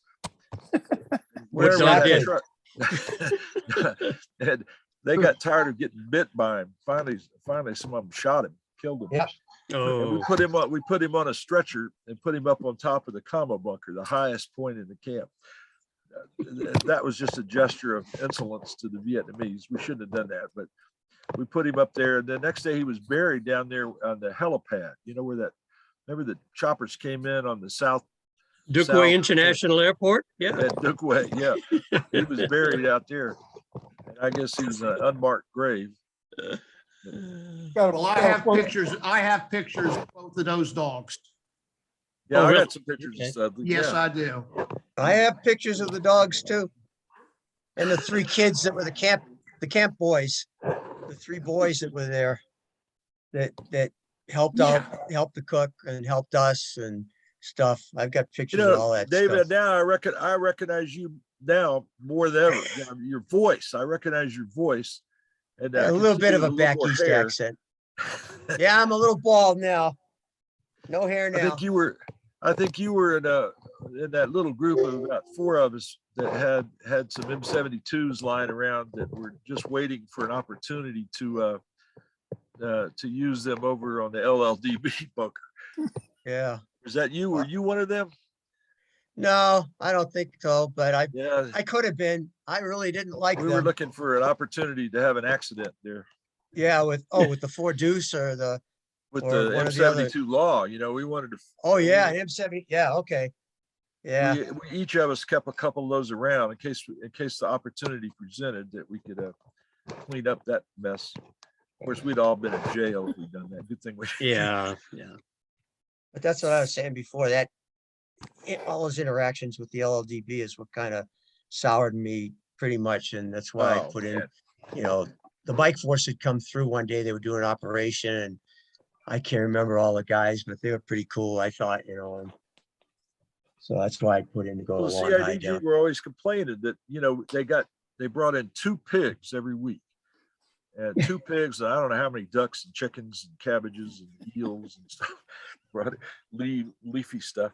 But the LLDB would take away those pigs and they would butcher them and sell them to the CIDG in the what they call the Colac bow, which is really just a look. Yeah. That's what we called our club. Yeah. Colac Bow. Yeah. And they would cook it up and sell it to these guys. Now they already had all their money because when they got paid, the look would be I'd pay them at one table, and they'd walk on to another table, and Daiwi Look's wife and his family would take all the money away from them because they owed it all to the Colac boat. I felt sorry for these guys. They got paid and the money was gone immediately. Company Pissed me store, off. huh? Really that's pissed. And some of them would come through twice to get paid. They come through once with one rifle with the serial number on it, with the and then they would go out and go around, get a haircut, put a bandana on, come back in through with somebody else's weapon, somebody who had deserted, and they'd want to get paid again. And that was putting me in a bad spot because I didn't want to pay them, and if I didn't pay them, it might have caused no telling what. Might have been somebody might have gotten hurt. Yeah. And that was the environment. I couldn't stand it. Yeah. We shouldn't have been involved in that crap with those people. Right. There was one good lieutenant, Vietnamese lieutenant in that camp, and he was the artillery lieutenant. Artillery guy. Yeah. He was a hell of a Yeah, good I man. agree. And he hung out with us and he took me over there one day and he taught me how to fire the 105 and the 155s. I probably don't have any hearing nowadays because of that, but he was a good guy. And surprisingly enough, when we had to call in artillery out in the field, they were pretty damn good. I was very pleasantly surprised. Very Well, do you pleasantly remember surprised. he was in our team house talking with us, just chatting with us Yeah. one night when a mortar round hit he had a Conex that he lived in over in the Doesn't surprise artillery me. book. He lived in this Conex. They had it all fixed up inside. But this mortar round hit it and destroyed it Yeah. while he was over visiting us. Good news and bad news, huh? Good news was he wasn't in there. Yeah. Now, I had I'm sorry, Lou, go ahead. I was just gonna ask you how, well, I guess maybe Steve, did the LLDB, excuse me, rotate as we did? I mean, did they have a rotation or did they stay? Like the LLDB that was with us, how, were they the same ones that were with you when you got there? I have no clue. What was I the don't know. I only captain's know name who I when met you when were I was there? there. Yeah. Howard, his name was Look, L-U-C, when we were there. Sometimes they bought their way out of it, and bought their way into a different job. Yeah, they probably paid their way out of it. Yeah. Stayed in their positions. And one of the reasons why I was asking is because when you mentioned lieutenant, we had a lieutenant. LLDB was really a good guy. I mean, he was, you know, we could trust him. He was good out on operations. Helped manage the camp, you know, effectively. Unfortunately, you know, lost his life on an ambush that we did later on in '69. But so that's why I was just thinking about. Well, I hope that was Die We Look. I can't remember. I can't remember who it was. It was a good guy. Somehow I had heard the Die We Look got killed. Well, that's good. That was good news. Yeah, he was not a good guy. And his wife too. She needed to go too. She kind of lorded it over that camp. We didn't see it, but she lorded it over all those LLDB. Little Madam New, huh? Yeah, same idea. I got a question for you guys. Do you guys share photos in any central location or anything? I have a website called specialforcesphotos.com. Who's saying that? Steve is. Steve, oh, okay. You did? I have a website called specialforcesphotos.com. I'm having trouble with it right now because I can see the album names, but I send somebody else there to put a photo up, and for some reason he can't see the album names. You have to go up there and register.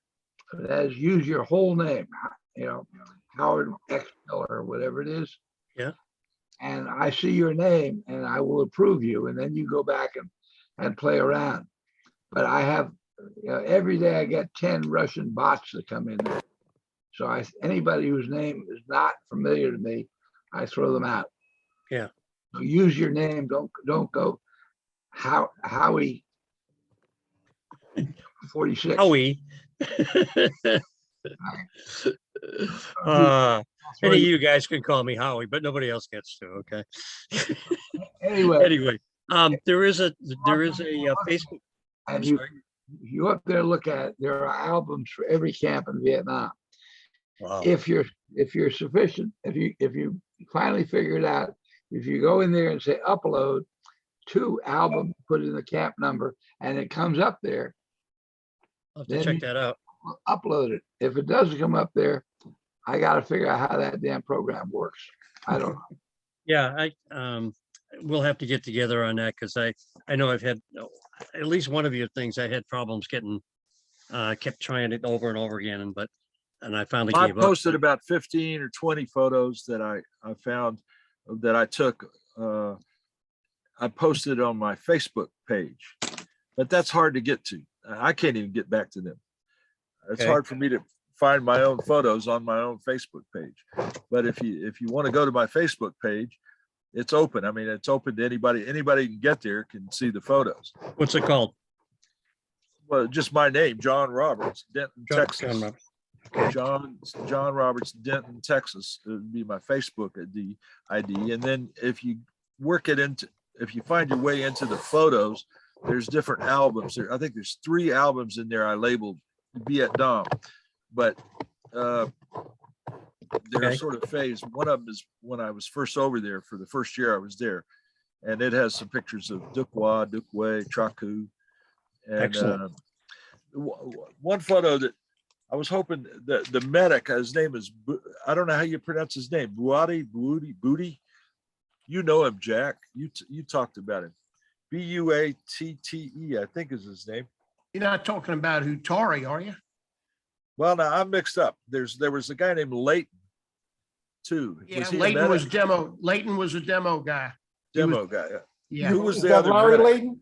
Is that Larry Layton? Larry Yeah. Lake. Mhm. Yeah, Yep. yeah, he was there with me as well. Yeah. He was demo guy. Yeah. Well, I've got a picture of one of the guys. He was a medic at the B team. While I was at the B team, he was there. And then later he went out to Dookway while I was out there. And he, for some reason or other, we had a wounded VC brought in. This guy had a bullet through his chest, and he was. They tried to evacuate him into a hospital, but he couldn't get a chopper to pick him up from the B team. And so out on the helipad, this guy, this medic, I think it was Wate. I'm not sure. I get everybody mixed up here. I'm trying to get it unmixed up now, but that he was trying to seal up that wound and save this guy, but the guy died. Anyway, I took a series of pictures of him treating this guy all the way to the point that he was gone. So it was kind of an interesting thing to see the medic treating somebody that actually died there, right? So what I'm picturing is the guy dying, really. And then Not a lot of fun. Yeah. Got some pictures of cremations going on out on the helipad. All those people that were killed in that ambush at Dookway, their bodies were brought back into Camp Dookway. Some of you may remember that. They were brought back in and lined up there inside the camp. And I wasn't there yet. That happened on the 15th of December. I didn't get there until the 20th, but a lot of shit happened in the meantime with me. All those bodies were brought back by helicopter to Dookway, to the B team. And they were all bleeding and leaking every kind of fluid, broken bones. I mean, they were nasty. They were brought back and put into barracks there. And then over the next few days, they were all cremated out on the helipad. And I've got some pictures of that going on. That was horrible. And then Tom Grix, I had to take Tom Grix's personal belongings into the Graves registration unit. I don't know if you've ever been to a Graves registration unit, but that's not a pleasant place at all. It was I had to go in Long Bend Post and take all of Grix's belongings in there. I had to inventory them. Took them in there and turned them over to the Graves registration people who didn't have anything to do. So they just started inventorying the stuff right there in front of me. That was kind of made me sick, really. But then I had to write a draft letter to Grix's parents, just a draft for the CO to sign. So I had to mock that together. And the night he was brought in, I had to stay up all night with his body after all that whole day of being involved in it, fielding all those calls. Then it was still with me for another 2 or 3 days until finally I arrived at Dookway. And I'm telling you, when I arrived at Dookway, you must have been there, David. You and Jack maybe were already, and George Smith were probably already there. And to me, that place was death. It was in bad shape. Nobody seemed to be able to function very well. Were you, Dale, England? Were you there then?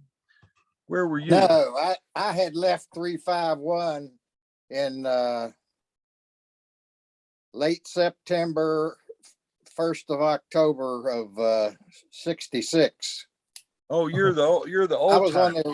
I was on the original team that never got out of Hiep. Yeah. We ran recons over to Dookway and looked at it. And you all were showing that map earlier, showing the old French fort and the talking about you couldn't walk around it. Hell, we walked all over it. Oh, that little triangular fort? Huh? That little triangular thing. Yeah. And the lake, I don't remember a lake. There's that little horseshoe shaped lake, and then later there was the two long, like rectangular. Yeah, two rectangular pools end to end that made it all the way down almost to what it became the airstrip.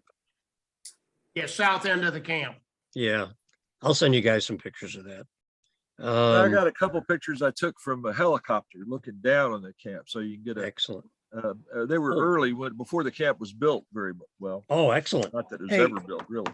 Now, there's also, and I don't know I think I was actually part of the, had permission to get into it and so forth, but one of the guys who was at our camp, he was hush hush, he was listening to the Vietnamese on the radio. And I forget which organization he was working for, but anyway, Okay. he made a Facebook, what do you call it, album? And it's called Dukway, A-325. And there's a bunch of stuff on there. I recommend you guys look at that. And that might What's his be name? So we can find his page. Bob.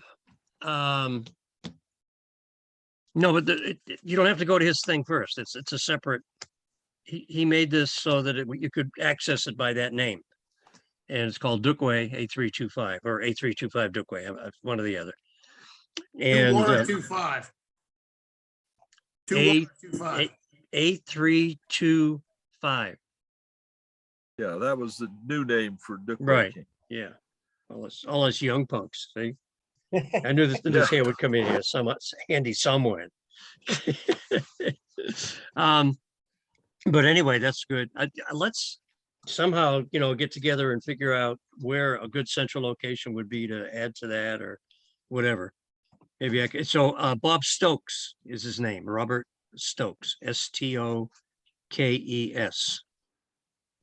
And he had a funny story about them parachute dropping in a monkey into the camp that became a pet. Anyway, that was after I left. Did you by chance know? Oh no, this is after you were afterward. Pete Mayer. Let's see, who was it? Jack, you said you knew Pete Mayer. Doing very well. Very well. He was from Boston area, Swampscott, Massachusetts, Huh. and he came into country. We flew over there on the same plane. We were in the same OCS company. We were in the 6th group at Fort Bragg, and then we all got on the same orders. We flew on the same plane, and we arrived at Dukway on the same day. And he went out to Dukway, right? I mean, to Hiep the first day he was there. He didn't even spend the night there at the B team, whereas I got stuck in the B team.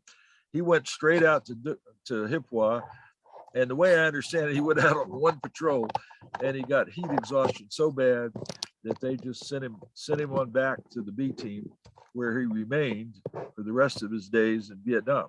And he was the logistics guy. Now, is this the guy? Does that sound like the guy you knew? Yeah, he was the S4 for B-35. He was the S4. The C6. Actually, I think he was technically the assistant S4. They got those titles all bollocks. They had a guy who was a scrounger in Saigon. I don't remember his name. I only saw him once or twice. One sergeant lived in Saigon. His job was to obtain projector bulbs and all the necessities of a B team. He'd get anything that you couldn't get through the supply system. He would obtain it and send it out. And then my Lieutenant Mayer would then distribute it out to the A camps. Y'all remember? Is he the same guy that you're talking about? Well, he was. I remember him being, excuse me, at Hiep, but he also was out at Dukway. I don't think he was out there very long. Not more than an hour. Yeah, I don't think it was long, but I remember having a conversation with him out there. He probably did. Yeah. Yeah. So So I got a Hiep question. I'm sorry. Yeah, he was. I definitely knew him at Hiep. I mean, I can tell a real sad Stephen story tells about me him. that he died here a couple of years ago. Yep. I have a Richard Stokes, who was a lieutenant at 351, but but Robert Stokes was not SF. well, He was like NSA or something like that. because he should be ASA, ASA, whatever it was. Yeah. equivalent of NSA, but I don't have him in my roster. Radio Research Company. Yeah, They Something called like that. Yeah. That's what they called him over there. Is that what it was? Yeah. Yeah. But you have him down as participating? He was. No, the 403rd was supposed to do that job, and I don't have anybody by that name with the 403rd in the 3 Corps. I've got other people, but they were mostly at the C team and the Mike Force. Yeah, no, he was, I can get that link. I can find out more about it. and we hardly even knew he was there. He was like, he hid out in his bunker or something. I was like, Well, that's the way they were really, except that Yeah. most of the 403rd people were pretty good. They were SF trained. They were very smart. mm, And also were very cooperative, taking shifts on radios for the A team because they were very thankful for getting the good food that they got out of the A team. Now, the other people who were around that I probably should have put in there were the people out of B-57. Most of them were operating in 4-core, not so many in 3-core, but they were running agents into Cambodia. So I don't know how many of them were actually on a 3-core team. I didn't check that. My error in not doing that when I set up the list, but they should have been on the list. But no, I'd like to find out about Stokes because nobody else is there. I'll hook you up with him, but He was not an officer, right? Your Stokes was not. no, not to my knowledge. But yeah, we converse every once in a while. Well, anyway, I'll investigate what we can do about that. But you guys ought to check that out. Dukeway A-325 on Facebook. And if you can't get in, let me know. Okay, because I got to figure that out. It's probably on like 2 or 3 computers ago.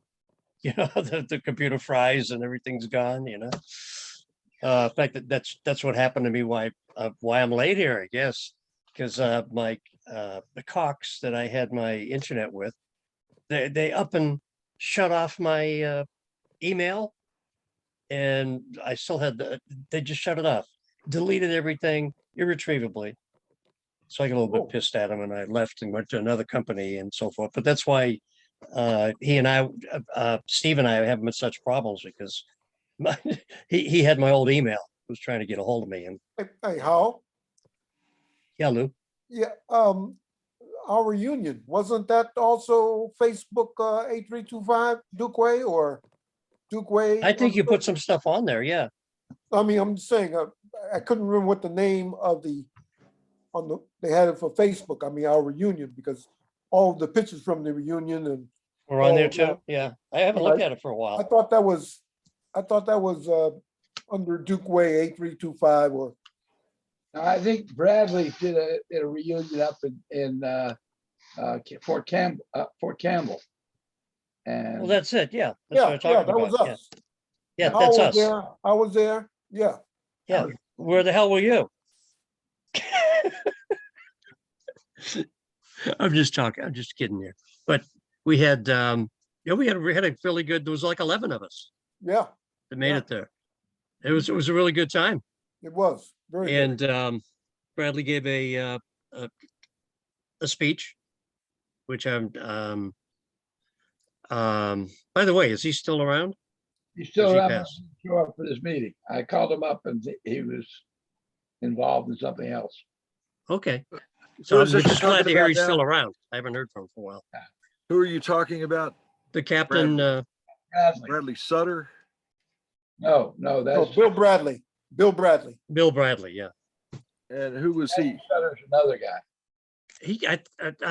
He was one of the early captains, early COs.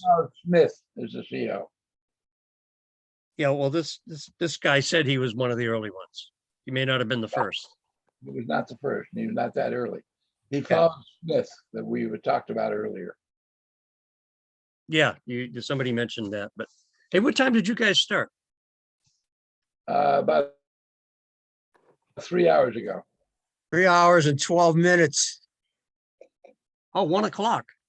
Looked like somebody was trying to get in. Somebody had tried to sign in. A couple of people tried to sign in. You can lead a horse to water, but you can't make them drink. Hey, do you still have those text messages from Joe Tyler? No, it didn't come to that. It came some strange from a cell phone to a landline phone with some kind of interactive voice that was reading the message to me. And I never heard of it before, but that's who it was. Okay, but you said Joe Tyler was on here. He was on What- here earlier, yes. Yeah, you said he sent some text messages about me. I got these messages from Lucretia Weigel, somebody or other, and the phone number was his phone number. So Huh. I'll email you. We can figure that out. Okay. Yeah. emails that I have are on the email that went to you for everybody except Howie Miller. Okay. So I'll have to I need that email. I'll give you that. Just forward it to me. That's all. It should have everybody's on there. Give me I until, gotta go, guys. give me until Friday. Hey, I because gotta ask Dale something real quick, like. Dale, you were at the original Hippwa when it got overrun? Yes, Well, I'm we gonna, were there less than a month. huh? We were there less than a month. with no CIDG. Yeah, There were no Well- CIDG. I hear you. Well, I'm We gonna, didn't get any CIDG until after we got overrun. Before that, we were running operations with the RFPF troops. yeah, Oh. okay. Well, the reason I ask, okay, just to let you know this, I was at the compound of the Hippwa camp after yours was overrun. Okay, the camp that was on the river as a big, an old villa that we were at. Anyway, about 2 years ago, I took a trip back there. Okay. And, at the site of where the old Hippwa camp was, the Vietnamese have erected a memorial to the VC that were killed there. No Americans were obviously on that memorial, but it was interesting to see and Yeah. kind of pissed me off. I mean, just to see these people recognized as heroes, and I guess maybe in their eyes they were, but nonetheless. There is a monument there where the old camp was. Well, a What couple about of the sugar mill? couple What of happened to things the sugar happened mill while I itself? was there. Couple of things that happened while I was there. The guy who managed the Hippwa rum factory got a letter from the colonel of the regiment that overrun the place apologizing for putting him out of business. Because they disabled the rum factory and it wasn't putting out anything. That was funny. And then funny. another thing, being an intel sergeant, when I would go up to the C team at Benoit, I would always swing by the CIDG hospital there to check the casualty lists for 3 Corps to see who's got the most and what kind they are. And we kept, while I was in Hippwa, we kept more people in that CIDG hospital than any camp in 3 Corps, except when the Mike Force would go out and get into a big scuffle. But, and it was all from booby traps. Every time we went out, we got booby trapped. And you couldn't get a kilometer outside the gate and you're starting to take rifle fire. Now, your camp was not the same location as Jack's camp that Jack was in. It wasn't quite at the sugar mill, right? It was It was located. at the sugar mill. It was at the sugar mill. Was it Yeah, in the same the building? 2-story building that he just got done talking about. Oh, so that was the same camp. I had been The misled B to think team that- was in, the B team was in there, and our A team set up in after the attack, set up in a house right across from the B team. And then the LLDB was in the other end of the house. And then So- we had the first CIDG company that was sent in there, which was we were told later was the worst company that they could find in 3 Corps to send to us, and they were Vietnamese, and he was a sorry company commander that run that thing. And I've run out of gas. So that was the camp that was overrun, the same Yes. buildings that Jack Blake was in, right? Yes. Adjacent to the sugar mill. Yes. He was Oh. like, If you yeah, it was look on the adjacent. map, there's a big Yeah. canal coming in there. Yeah. That's where they would bring barges and stuff in, and they parked their rag boats in there, River Assault Group. They had 3 or 4 rag boats that was there when I was there. And they would park them inside that canal right beside the sugar mill. My team was in a tent across this canal from the sugar mill. And the night of the attack, I was laying on the ground in that tent, bulletproof, looking across that canal. And this VC in full battle dress with a little pith helmet, a big thing going across his chest, comes strolling out of there with his AK. There was a big door in the side of the building there. If you've ever been to the sugar mill, there's a big giant door there. And he came strolling out of there, and I was getting ready to drop him, and he just turned around and walked back through the door. He didn't stay. He just walked out like he's a Sunday walk, looked around, because the B team was not engaging. We were not engaging. So somebody said, I think it was George, what the hell was his name?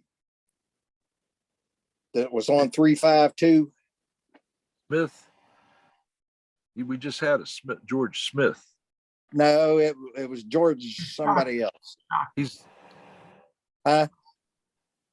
George Stockton. Stockton. It was George Stockton that told me that Sergeant Major Sandifer told everybody to hold their fire, only shoot at them if they get up into the wire that goes right around the compound. So they didn't engage and didn't give our positions away, but we were also at high tide that night. That river went up and down with the tides, and the canal right in front of me was filled up, and the canal, there was a smaller canal on the other side of the B team, and that's where they stopped. They stopped at the canal in front of me, and they stopped at the canal in front of the B team. Well, how did they catch Rohrback and the other two? That was a different team. That was before. That was back in '63. Oh, okay. That's what I'm confused about. That's a different attack. Same here. Yeah, Nice. go back to Hiep 1963. Okay. Look that up. Then that was in a different place, a different location. I don't. It wasn't in that. It was house. right out in front of the same compound. We had an airfield in front of the compound. See, this was a province headquarters. You had a big compound with our FPF troops in there. The province chief was in there, or province or district. I mix them up now. But they came down into his part of the compound, stuck a recoilless rifle right down into the bunker he was in, and pulled the trigger on him. Like I blew his ass away. And that's all I got. Who are we missing now? Somebody just. Like that. I want to put in one last commercial before we go. If you guys have not got the Green Beret magazines, it's a set of 5 magazines from 1966 to 1972, 52 issues that the 5th group made. And it's kind of having a yearbook of the SF in Vietnam. So if you don't have it, you should. One of those issues tells about Dookway, Pink Tower Heights, I believe is what they call it. I have a copy of that.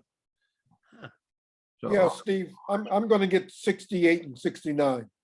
get the whole set. Because in number one, there's an index of everything.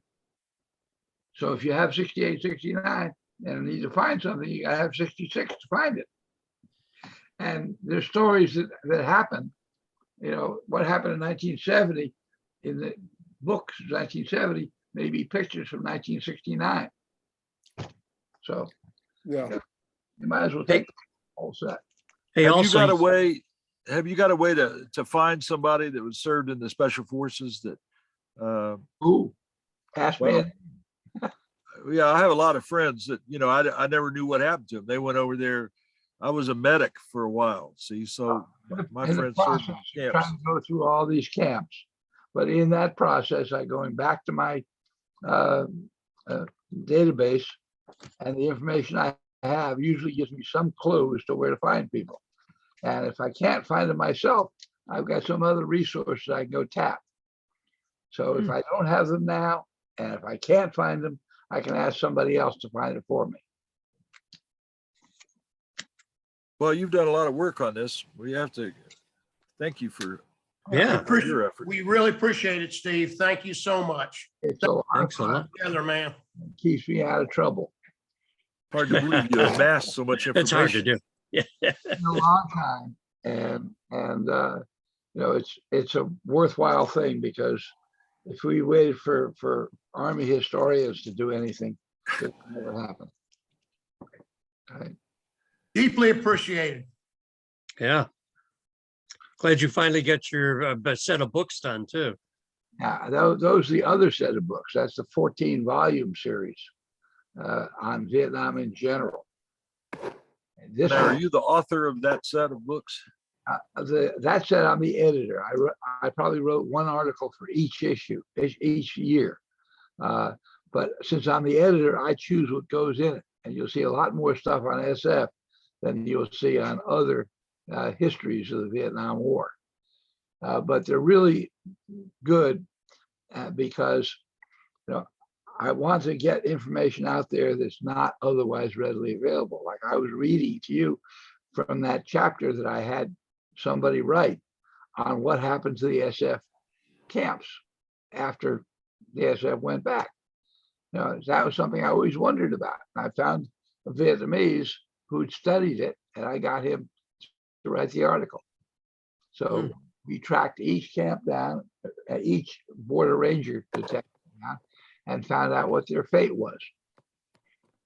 So that was kind of useful. And that was 73, 72, the year of the rat.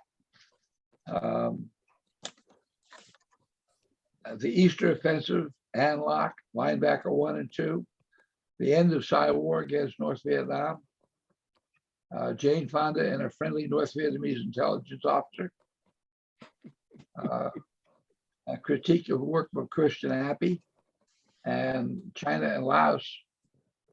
From this is a series on Chinese operations in Laos during that time.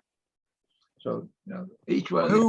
Who were you yourself with over there? I was with a C detachment in Pleiku.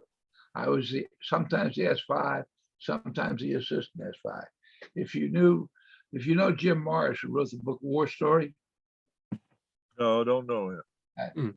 Saw me coming off the airplane, and he said, "You're my ticket out of here." He grabbed me and made me the assistant S5.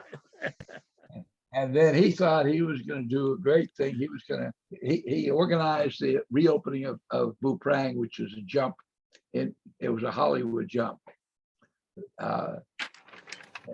Feistheimer wanted to have the last parachute jump in history, which didn't work out that way. So you were the S5 at the B team at Pleiku? C team at Pleiku. C team. C team. That was my problem, because I was a lieutenant and they wanted at least a captain there, and they kept trying to bump me out. Sometimes they want a captain there to be my boss, and I go back to being the assistant S5, but I have to do all the work. And then they dragged me down to group and I was the S5 plans officer. Well, you, at least you had some civilians around there to operate on.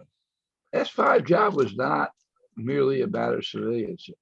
One of the functions was the CIDG and their morale, and how they responded. You know, sometimes those farms were not there to feed the indigenous; it was there to feed the troops. You know, we shipped. What I did in Pleiku was I kept saying that we'd have people saying, "I raise pigs. I want to raise pigs in Vietnam. Get me some pigs."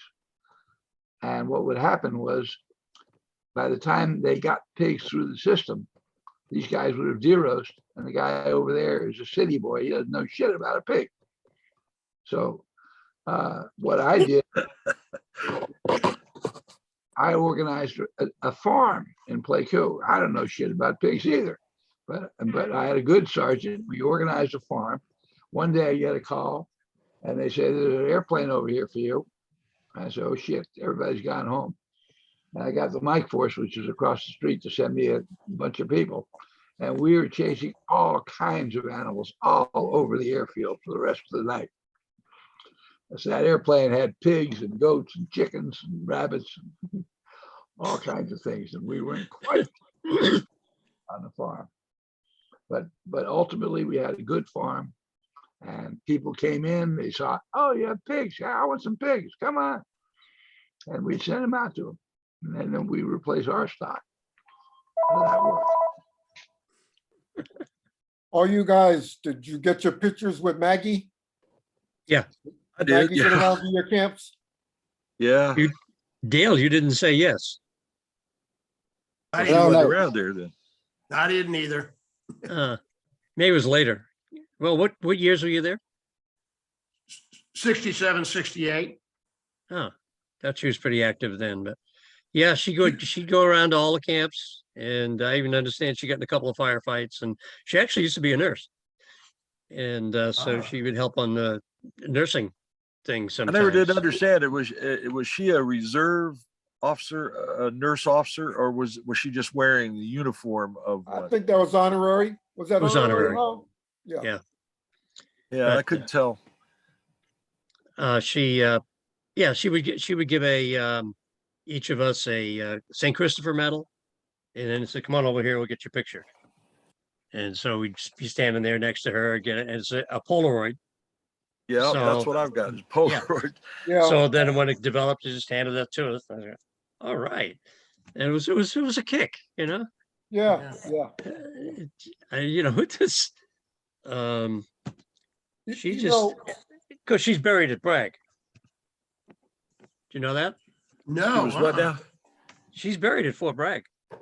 Oh yeah, right there up by the, what do you call that building that we all went to school in there? I can't even remember the name of it.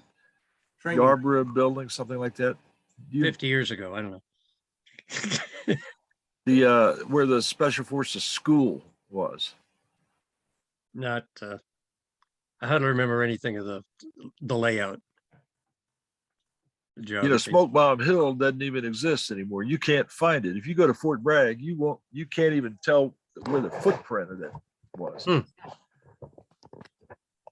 You're muted, Steve. You're muted. They put a highway straight through the Gabriel demonstration area. Oh, jeez. Hey guys, you were asking, what did we find over there at Batu? yeah. And mainly it was just, regular houses and so forth, and then be farmland on, outside of that. But so the big thing besides the engagements, there's a list in that I got from Steve of all of the weapons that were found there. And so that'll give you an idea of the collective amount of things. They were scattered in all kinds of different locations, but there was like, like their equivalent of the 120s, the rocket launchers. 122. Say again? 122s. Yeah, 122. that size, and all cosmoline and the Chinese in English and Chinese was the, saying from China, basically. And they had these squares or cubes, let's call them cubes. So they weren't exactly even size, but of explosives that I was to learn later. Apparently they would heat up the unexploded bombs, put a hole in them, heat it up, and it would melt out into into this cube that they had. And it looked like wax paper. It was a cube and it's all waxed up, and that was their package of explosives. I remember one hole we blew up was, I guess I didn't really do a good count on how many of those were in there. We got a little bit surprised at all the shit that was coming down on our heads after we ran it. I was training CIDG how to do it. Actually, one had already done some stuff, and but it was fun. Yeah. It was very satisfying, knowing all this shit wasn't going anywhere else. Yeah, Hal, I'm gonna look forward to that link you're gonna put up for those articles that you did on the incursion. Okay, yeah, good. Yeah, I think you guys will enjoy it. And all of the issues of the Sentinel are on the Chapter 78 website now. And you don't have to, there's no sign in. You can just get on it. Okay, what's the address that you said? Okay, there's a couple different things. What I'm going to send you the Sentinel from the SFA Chapter 78. But the address, if you want to just go to it, is Special Forces, spelled out, and then 78 as in numbers, .com. And if you're looking for the magazines, you can just, I think you have to click on the picture of the magazine or something like that. But you can get into the archives and go all back to like 12 years. I'm going to stop the recording here. Okay.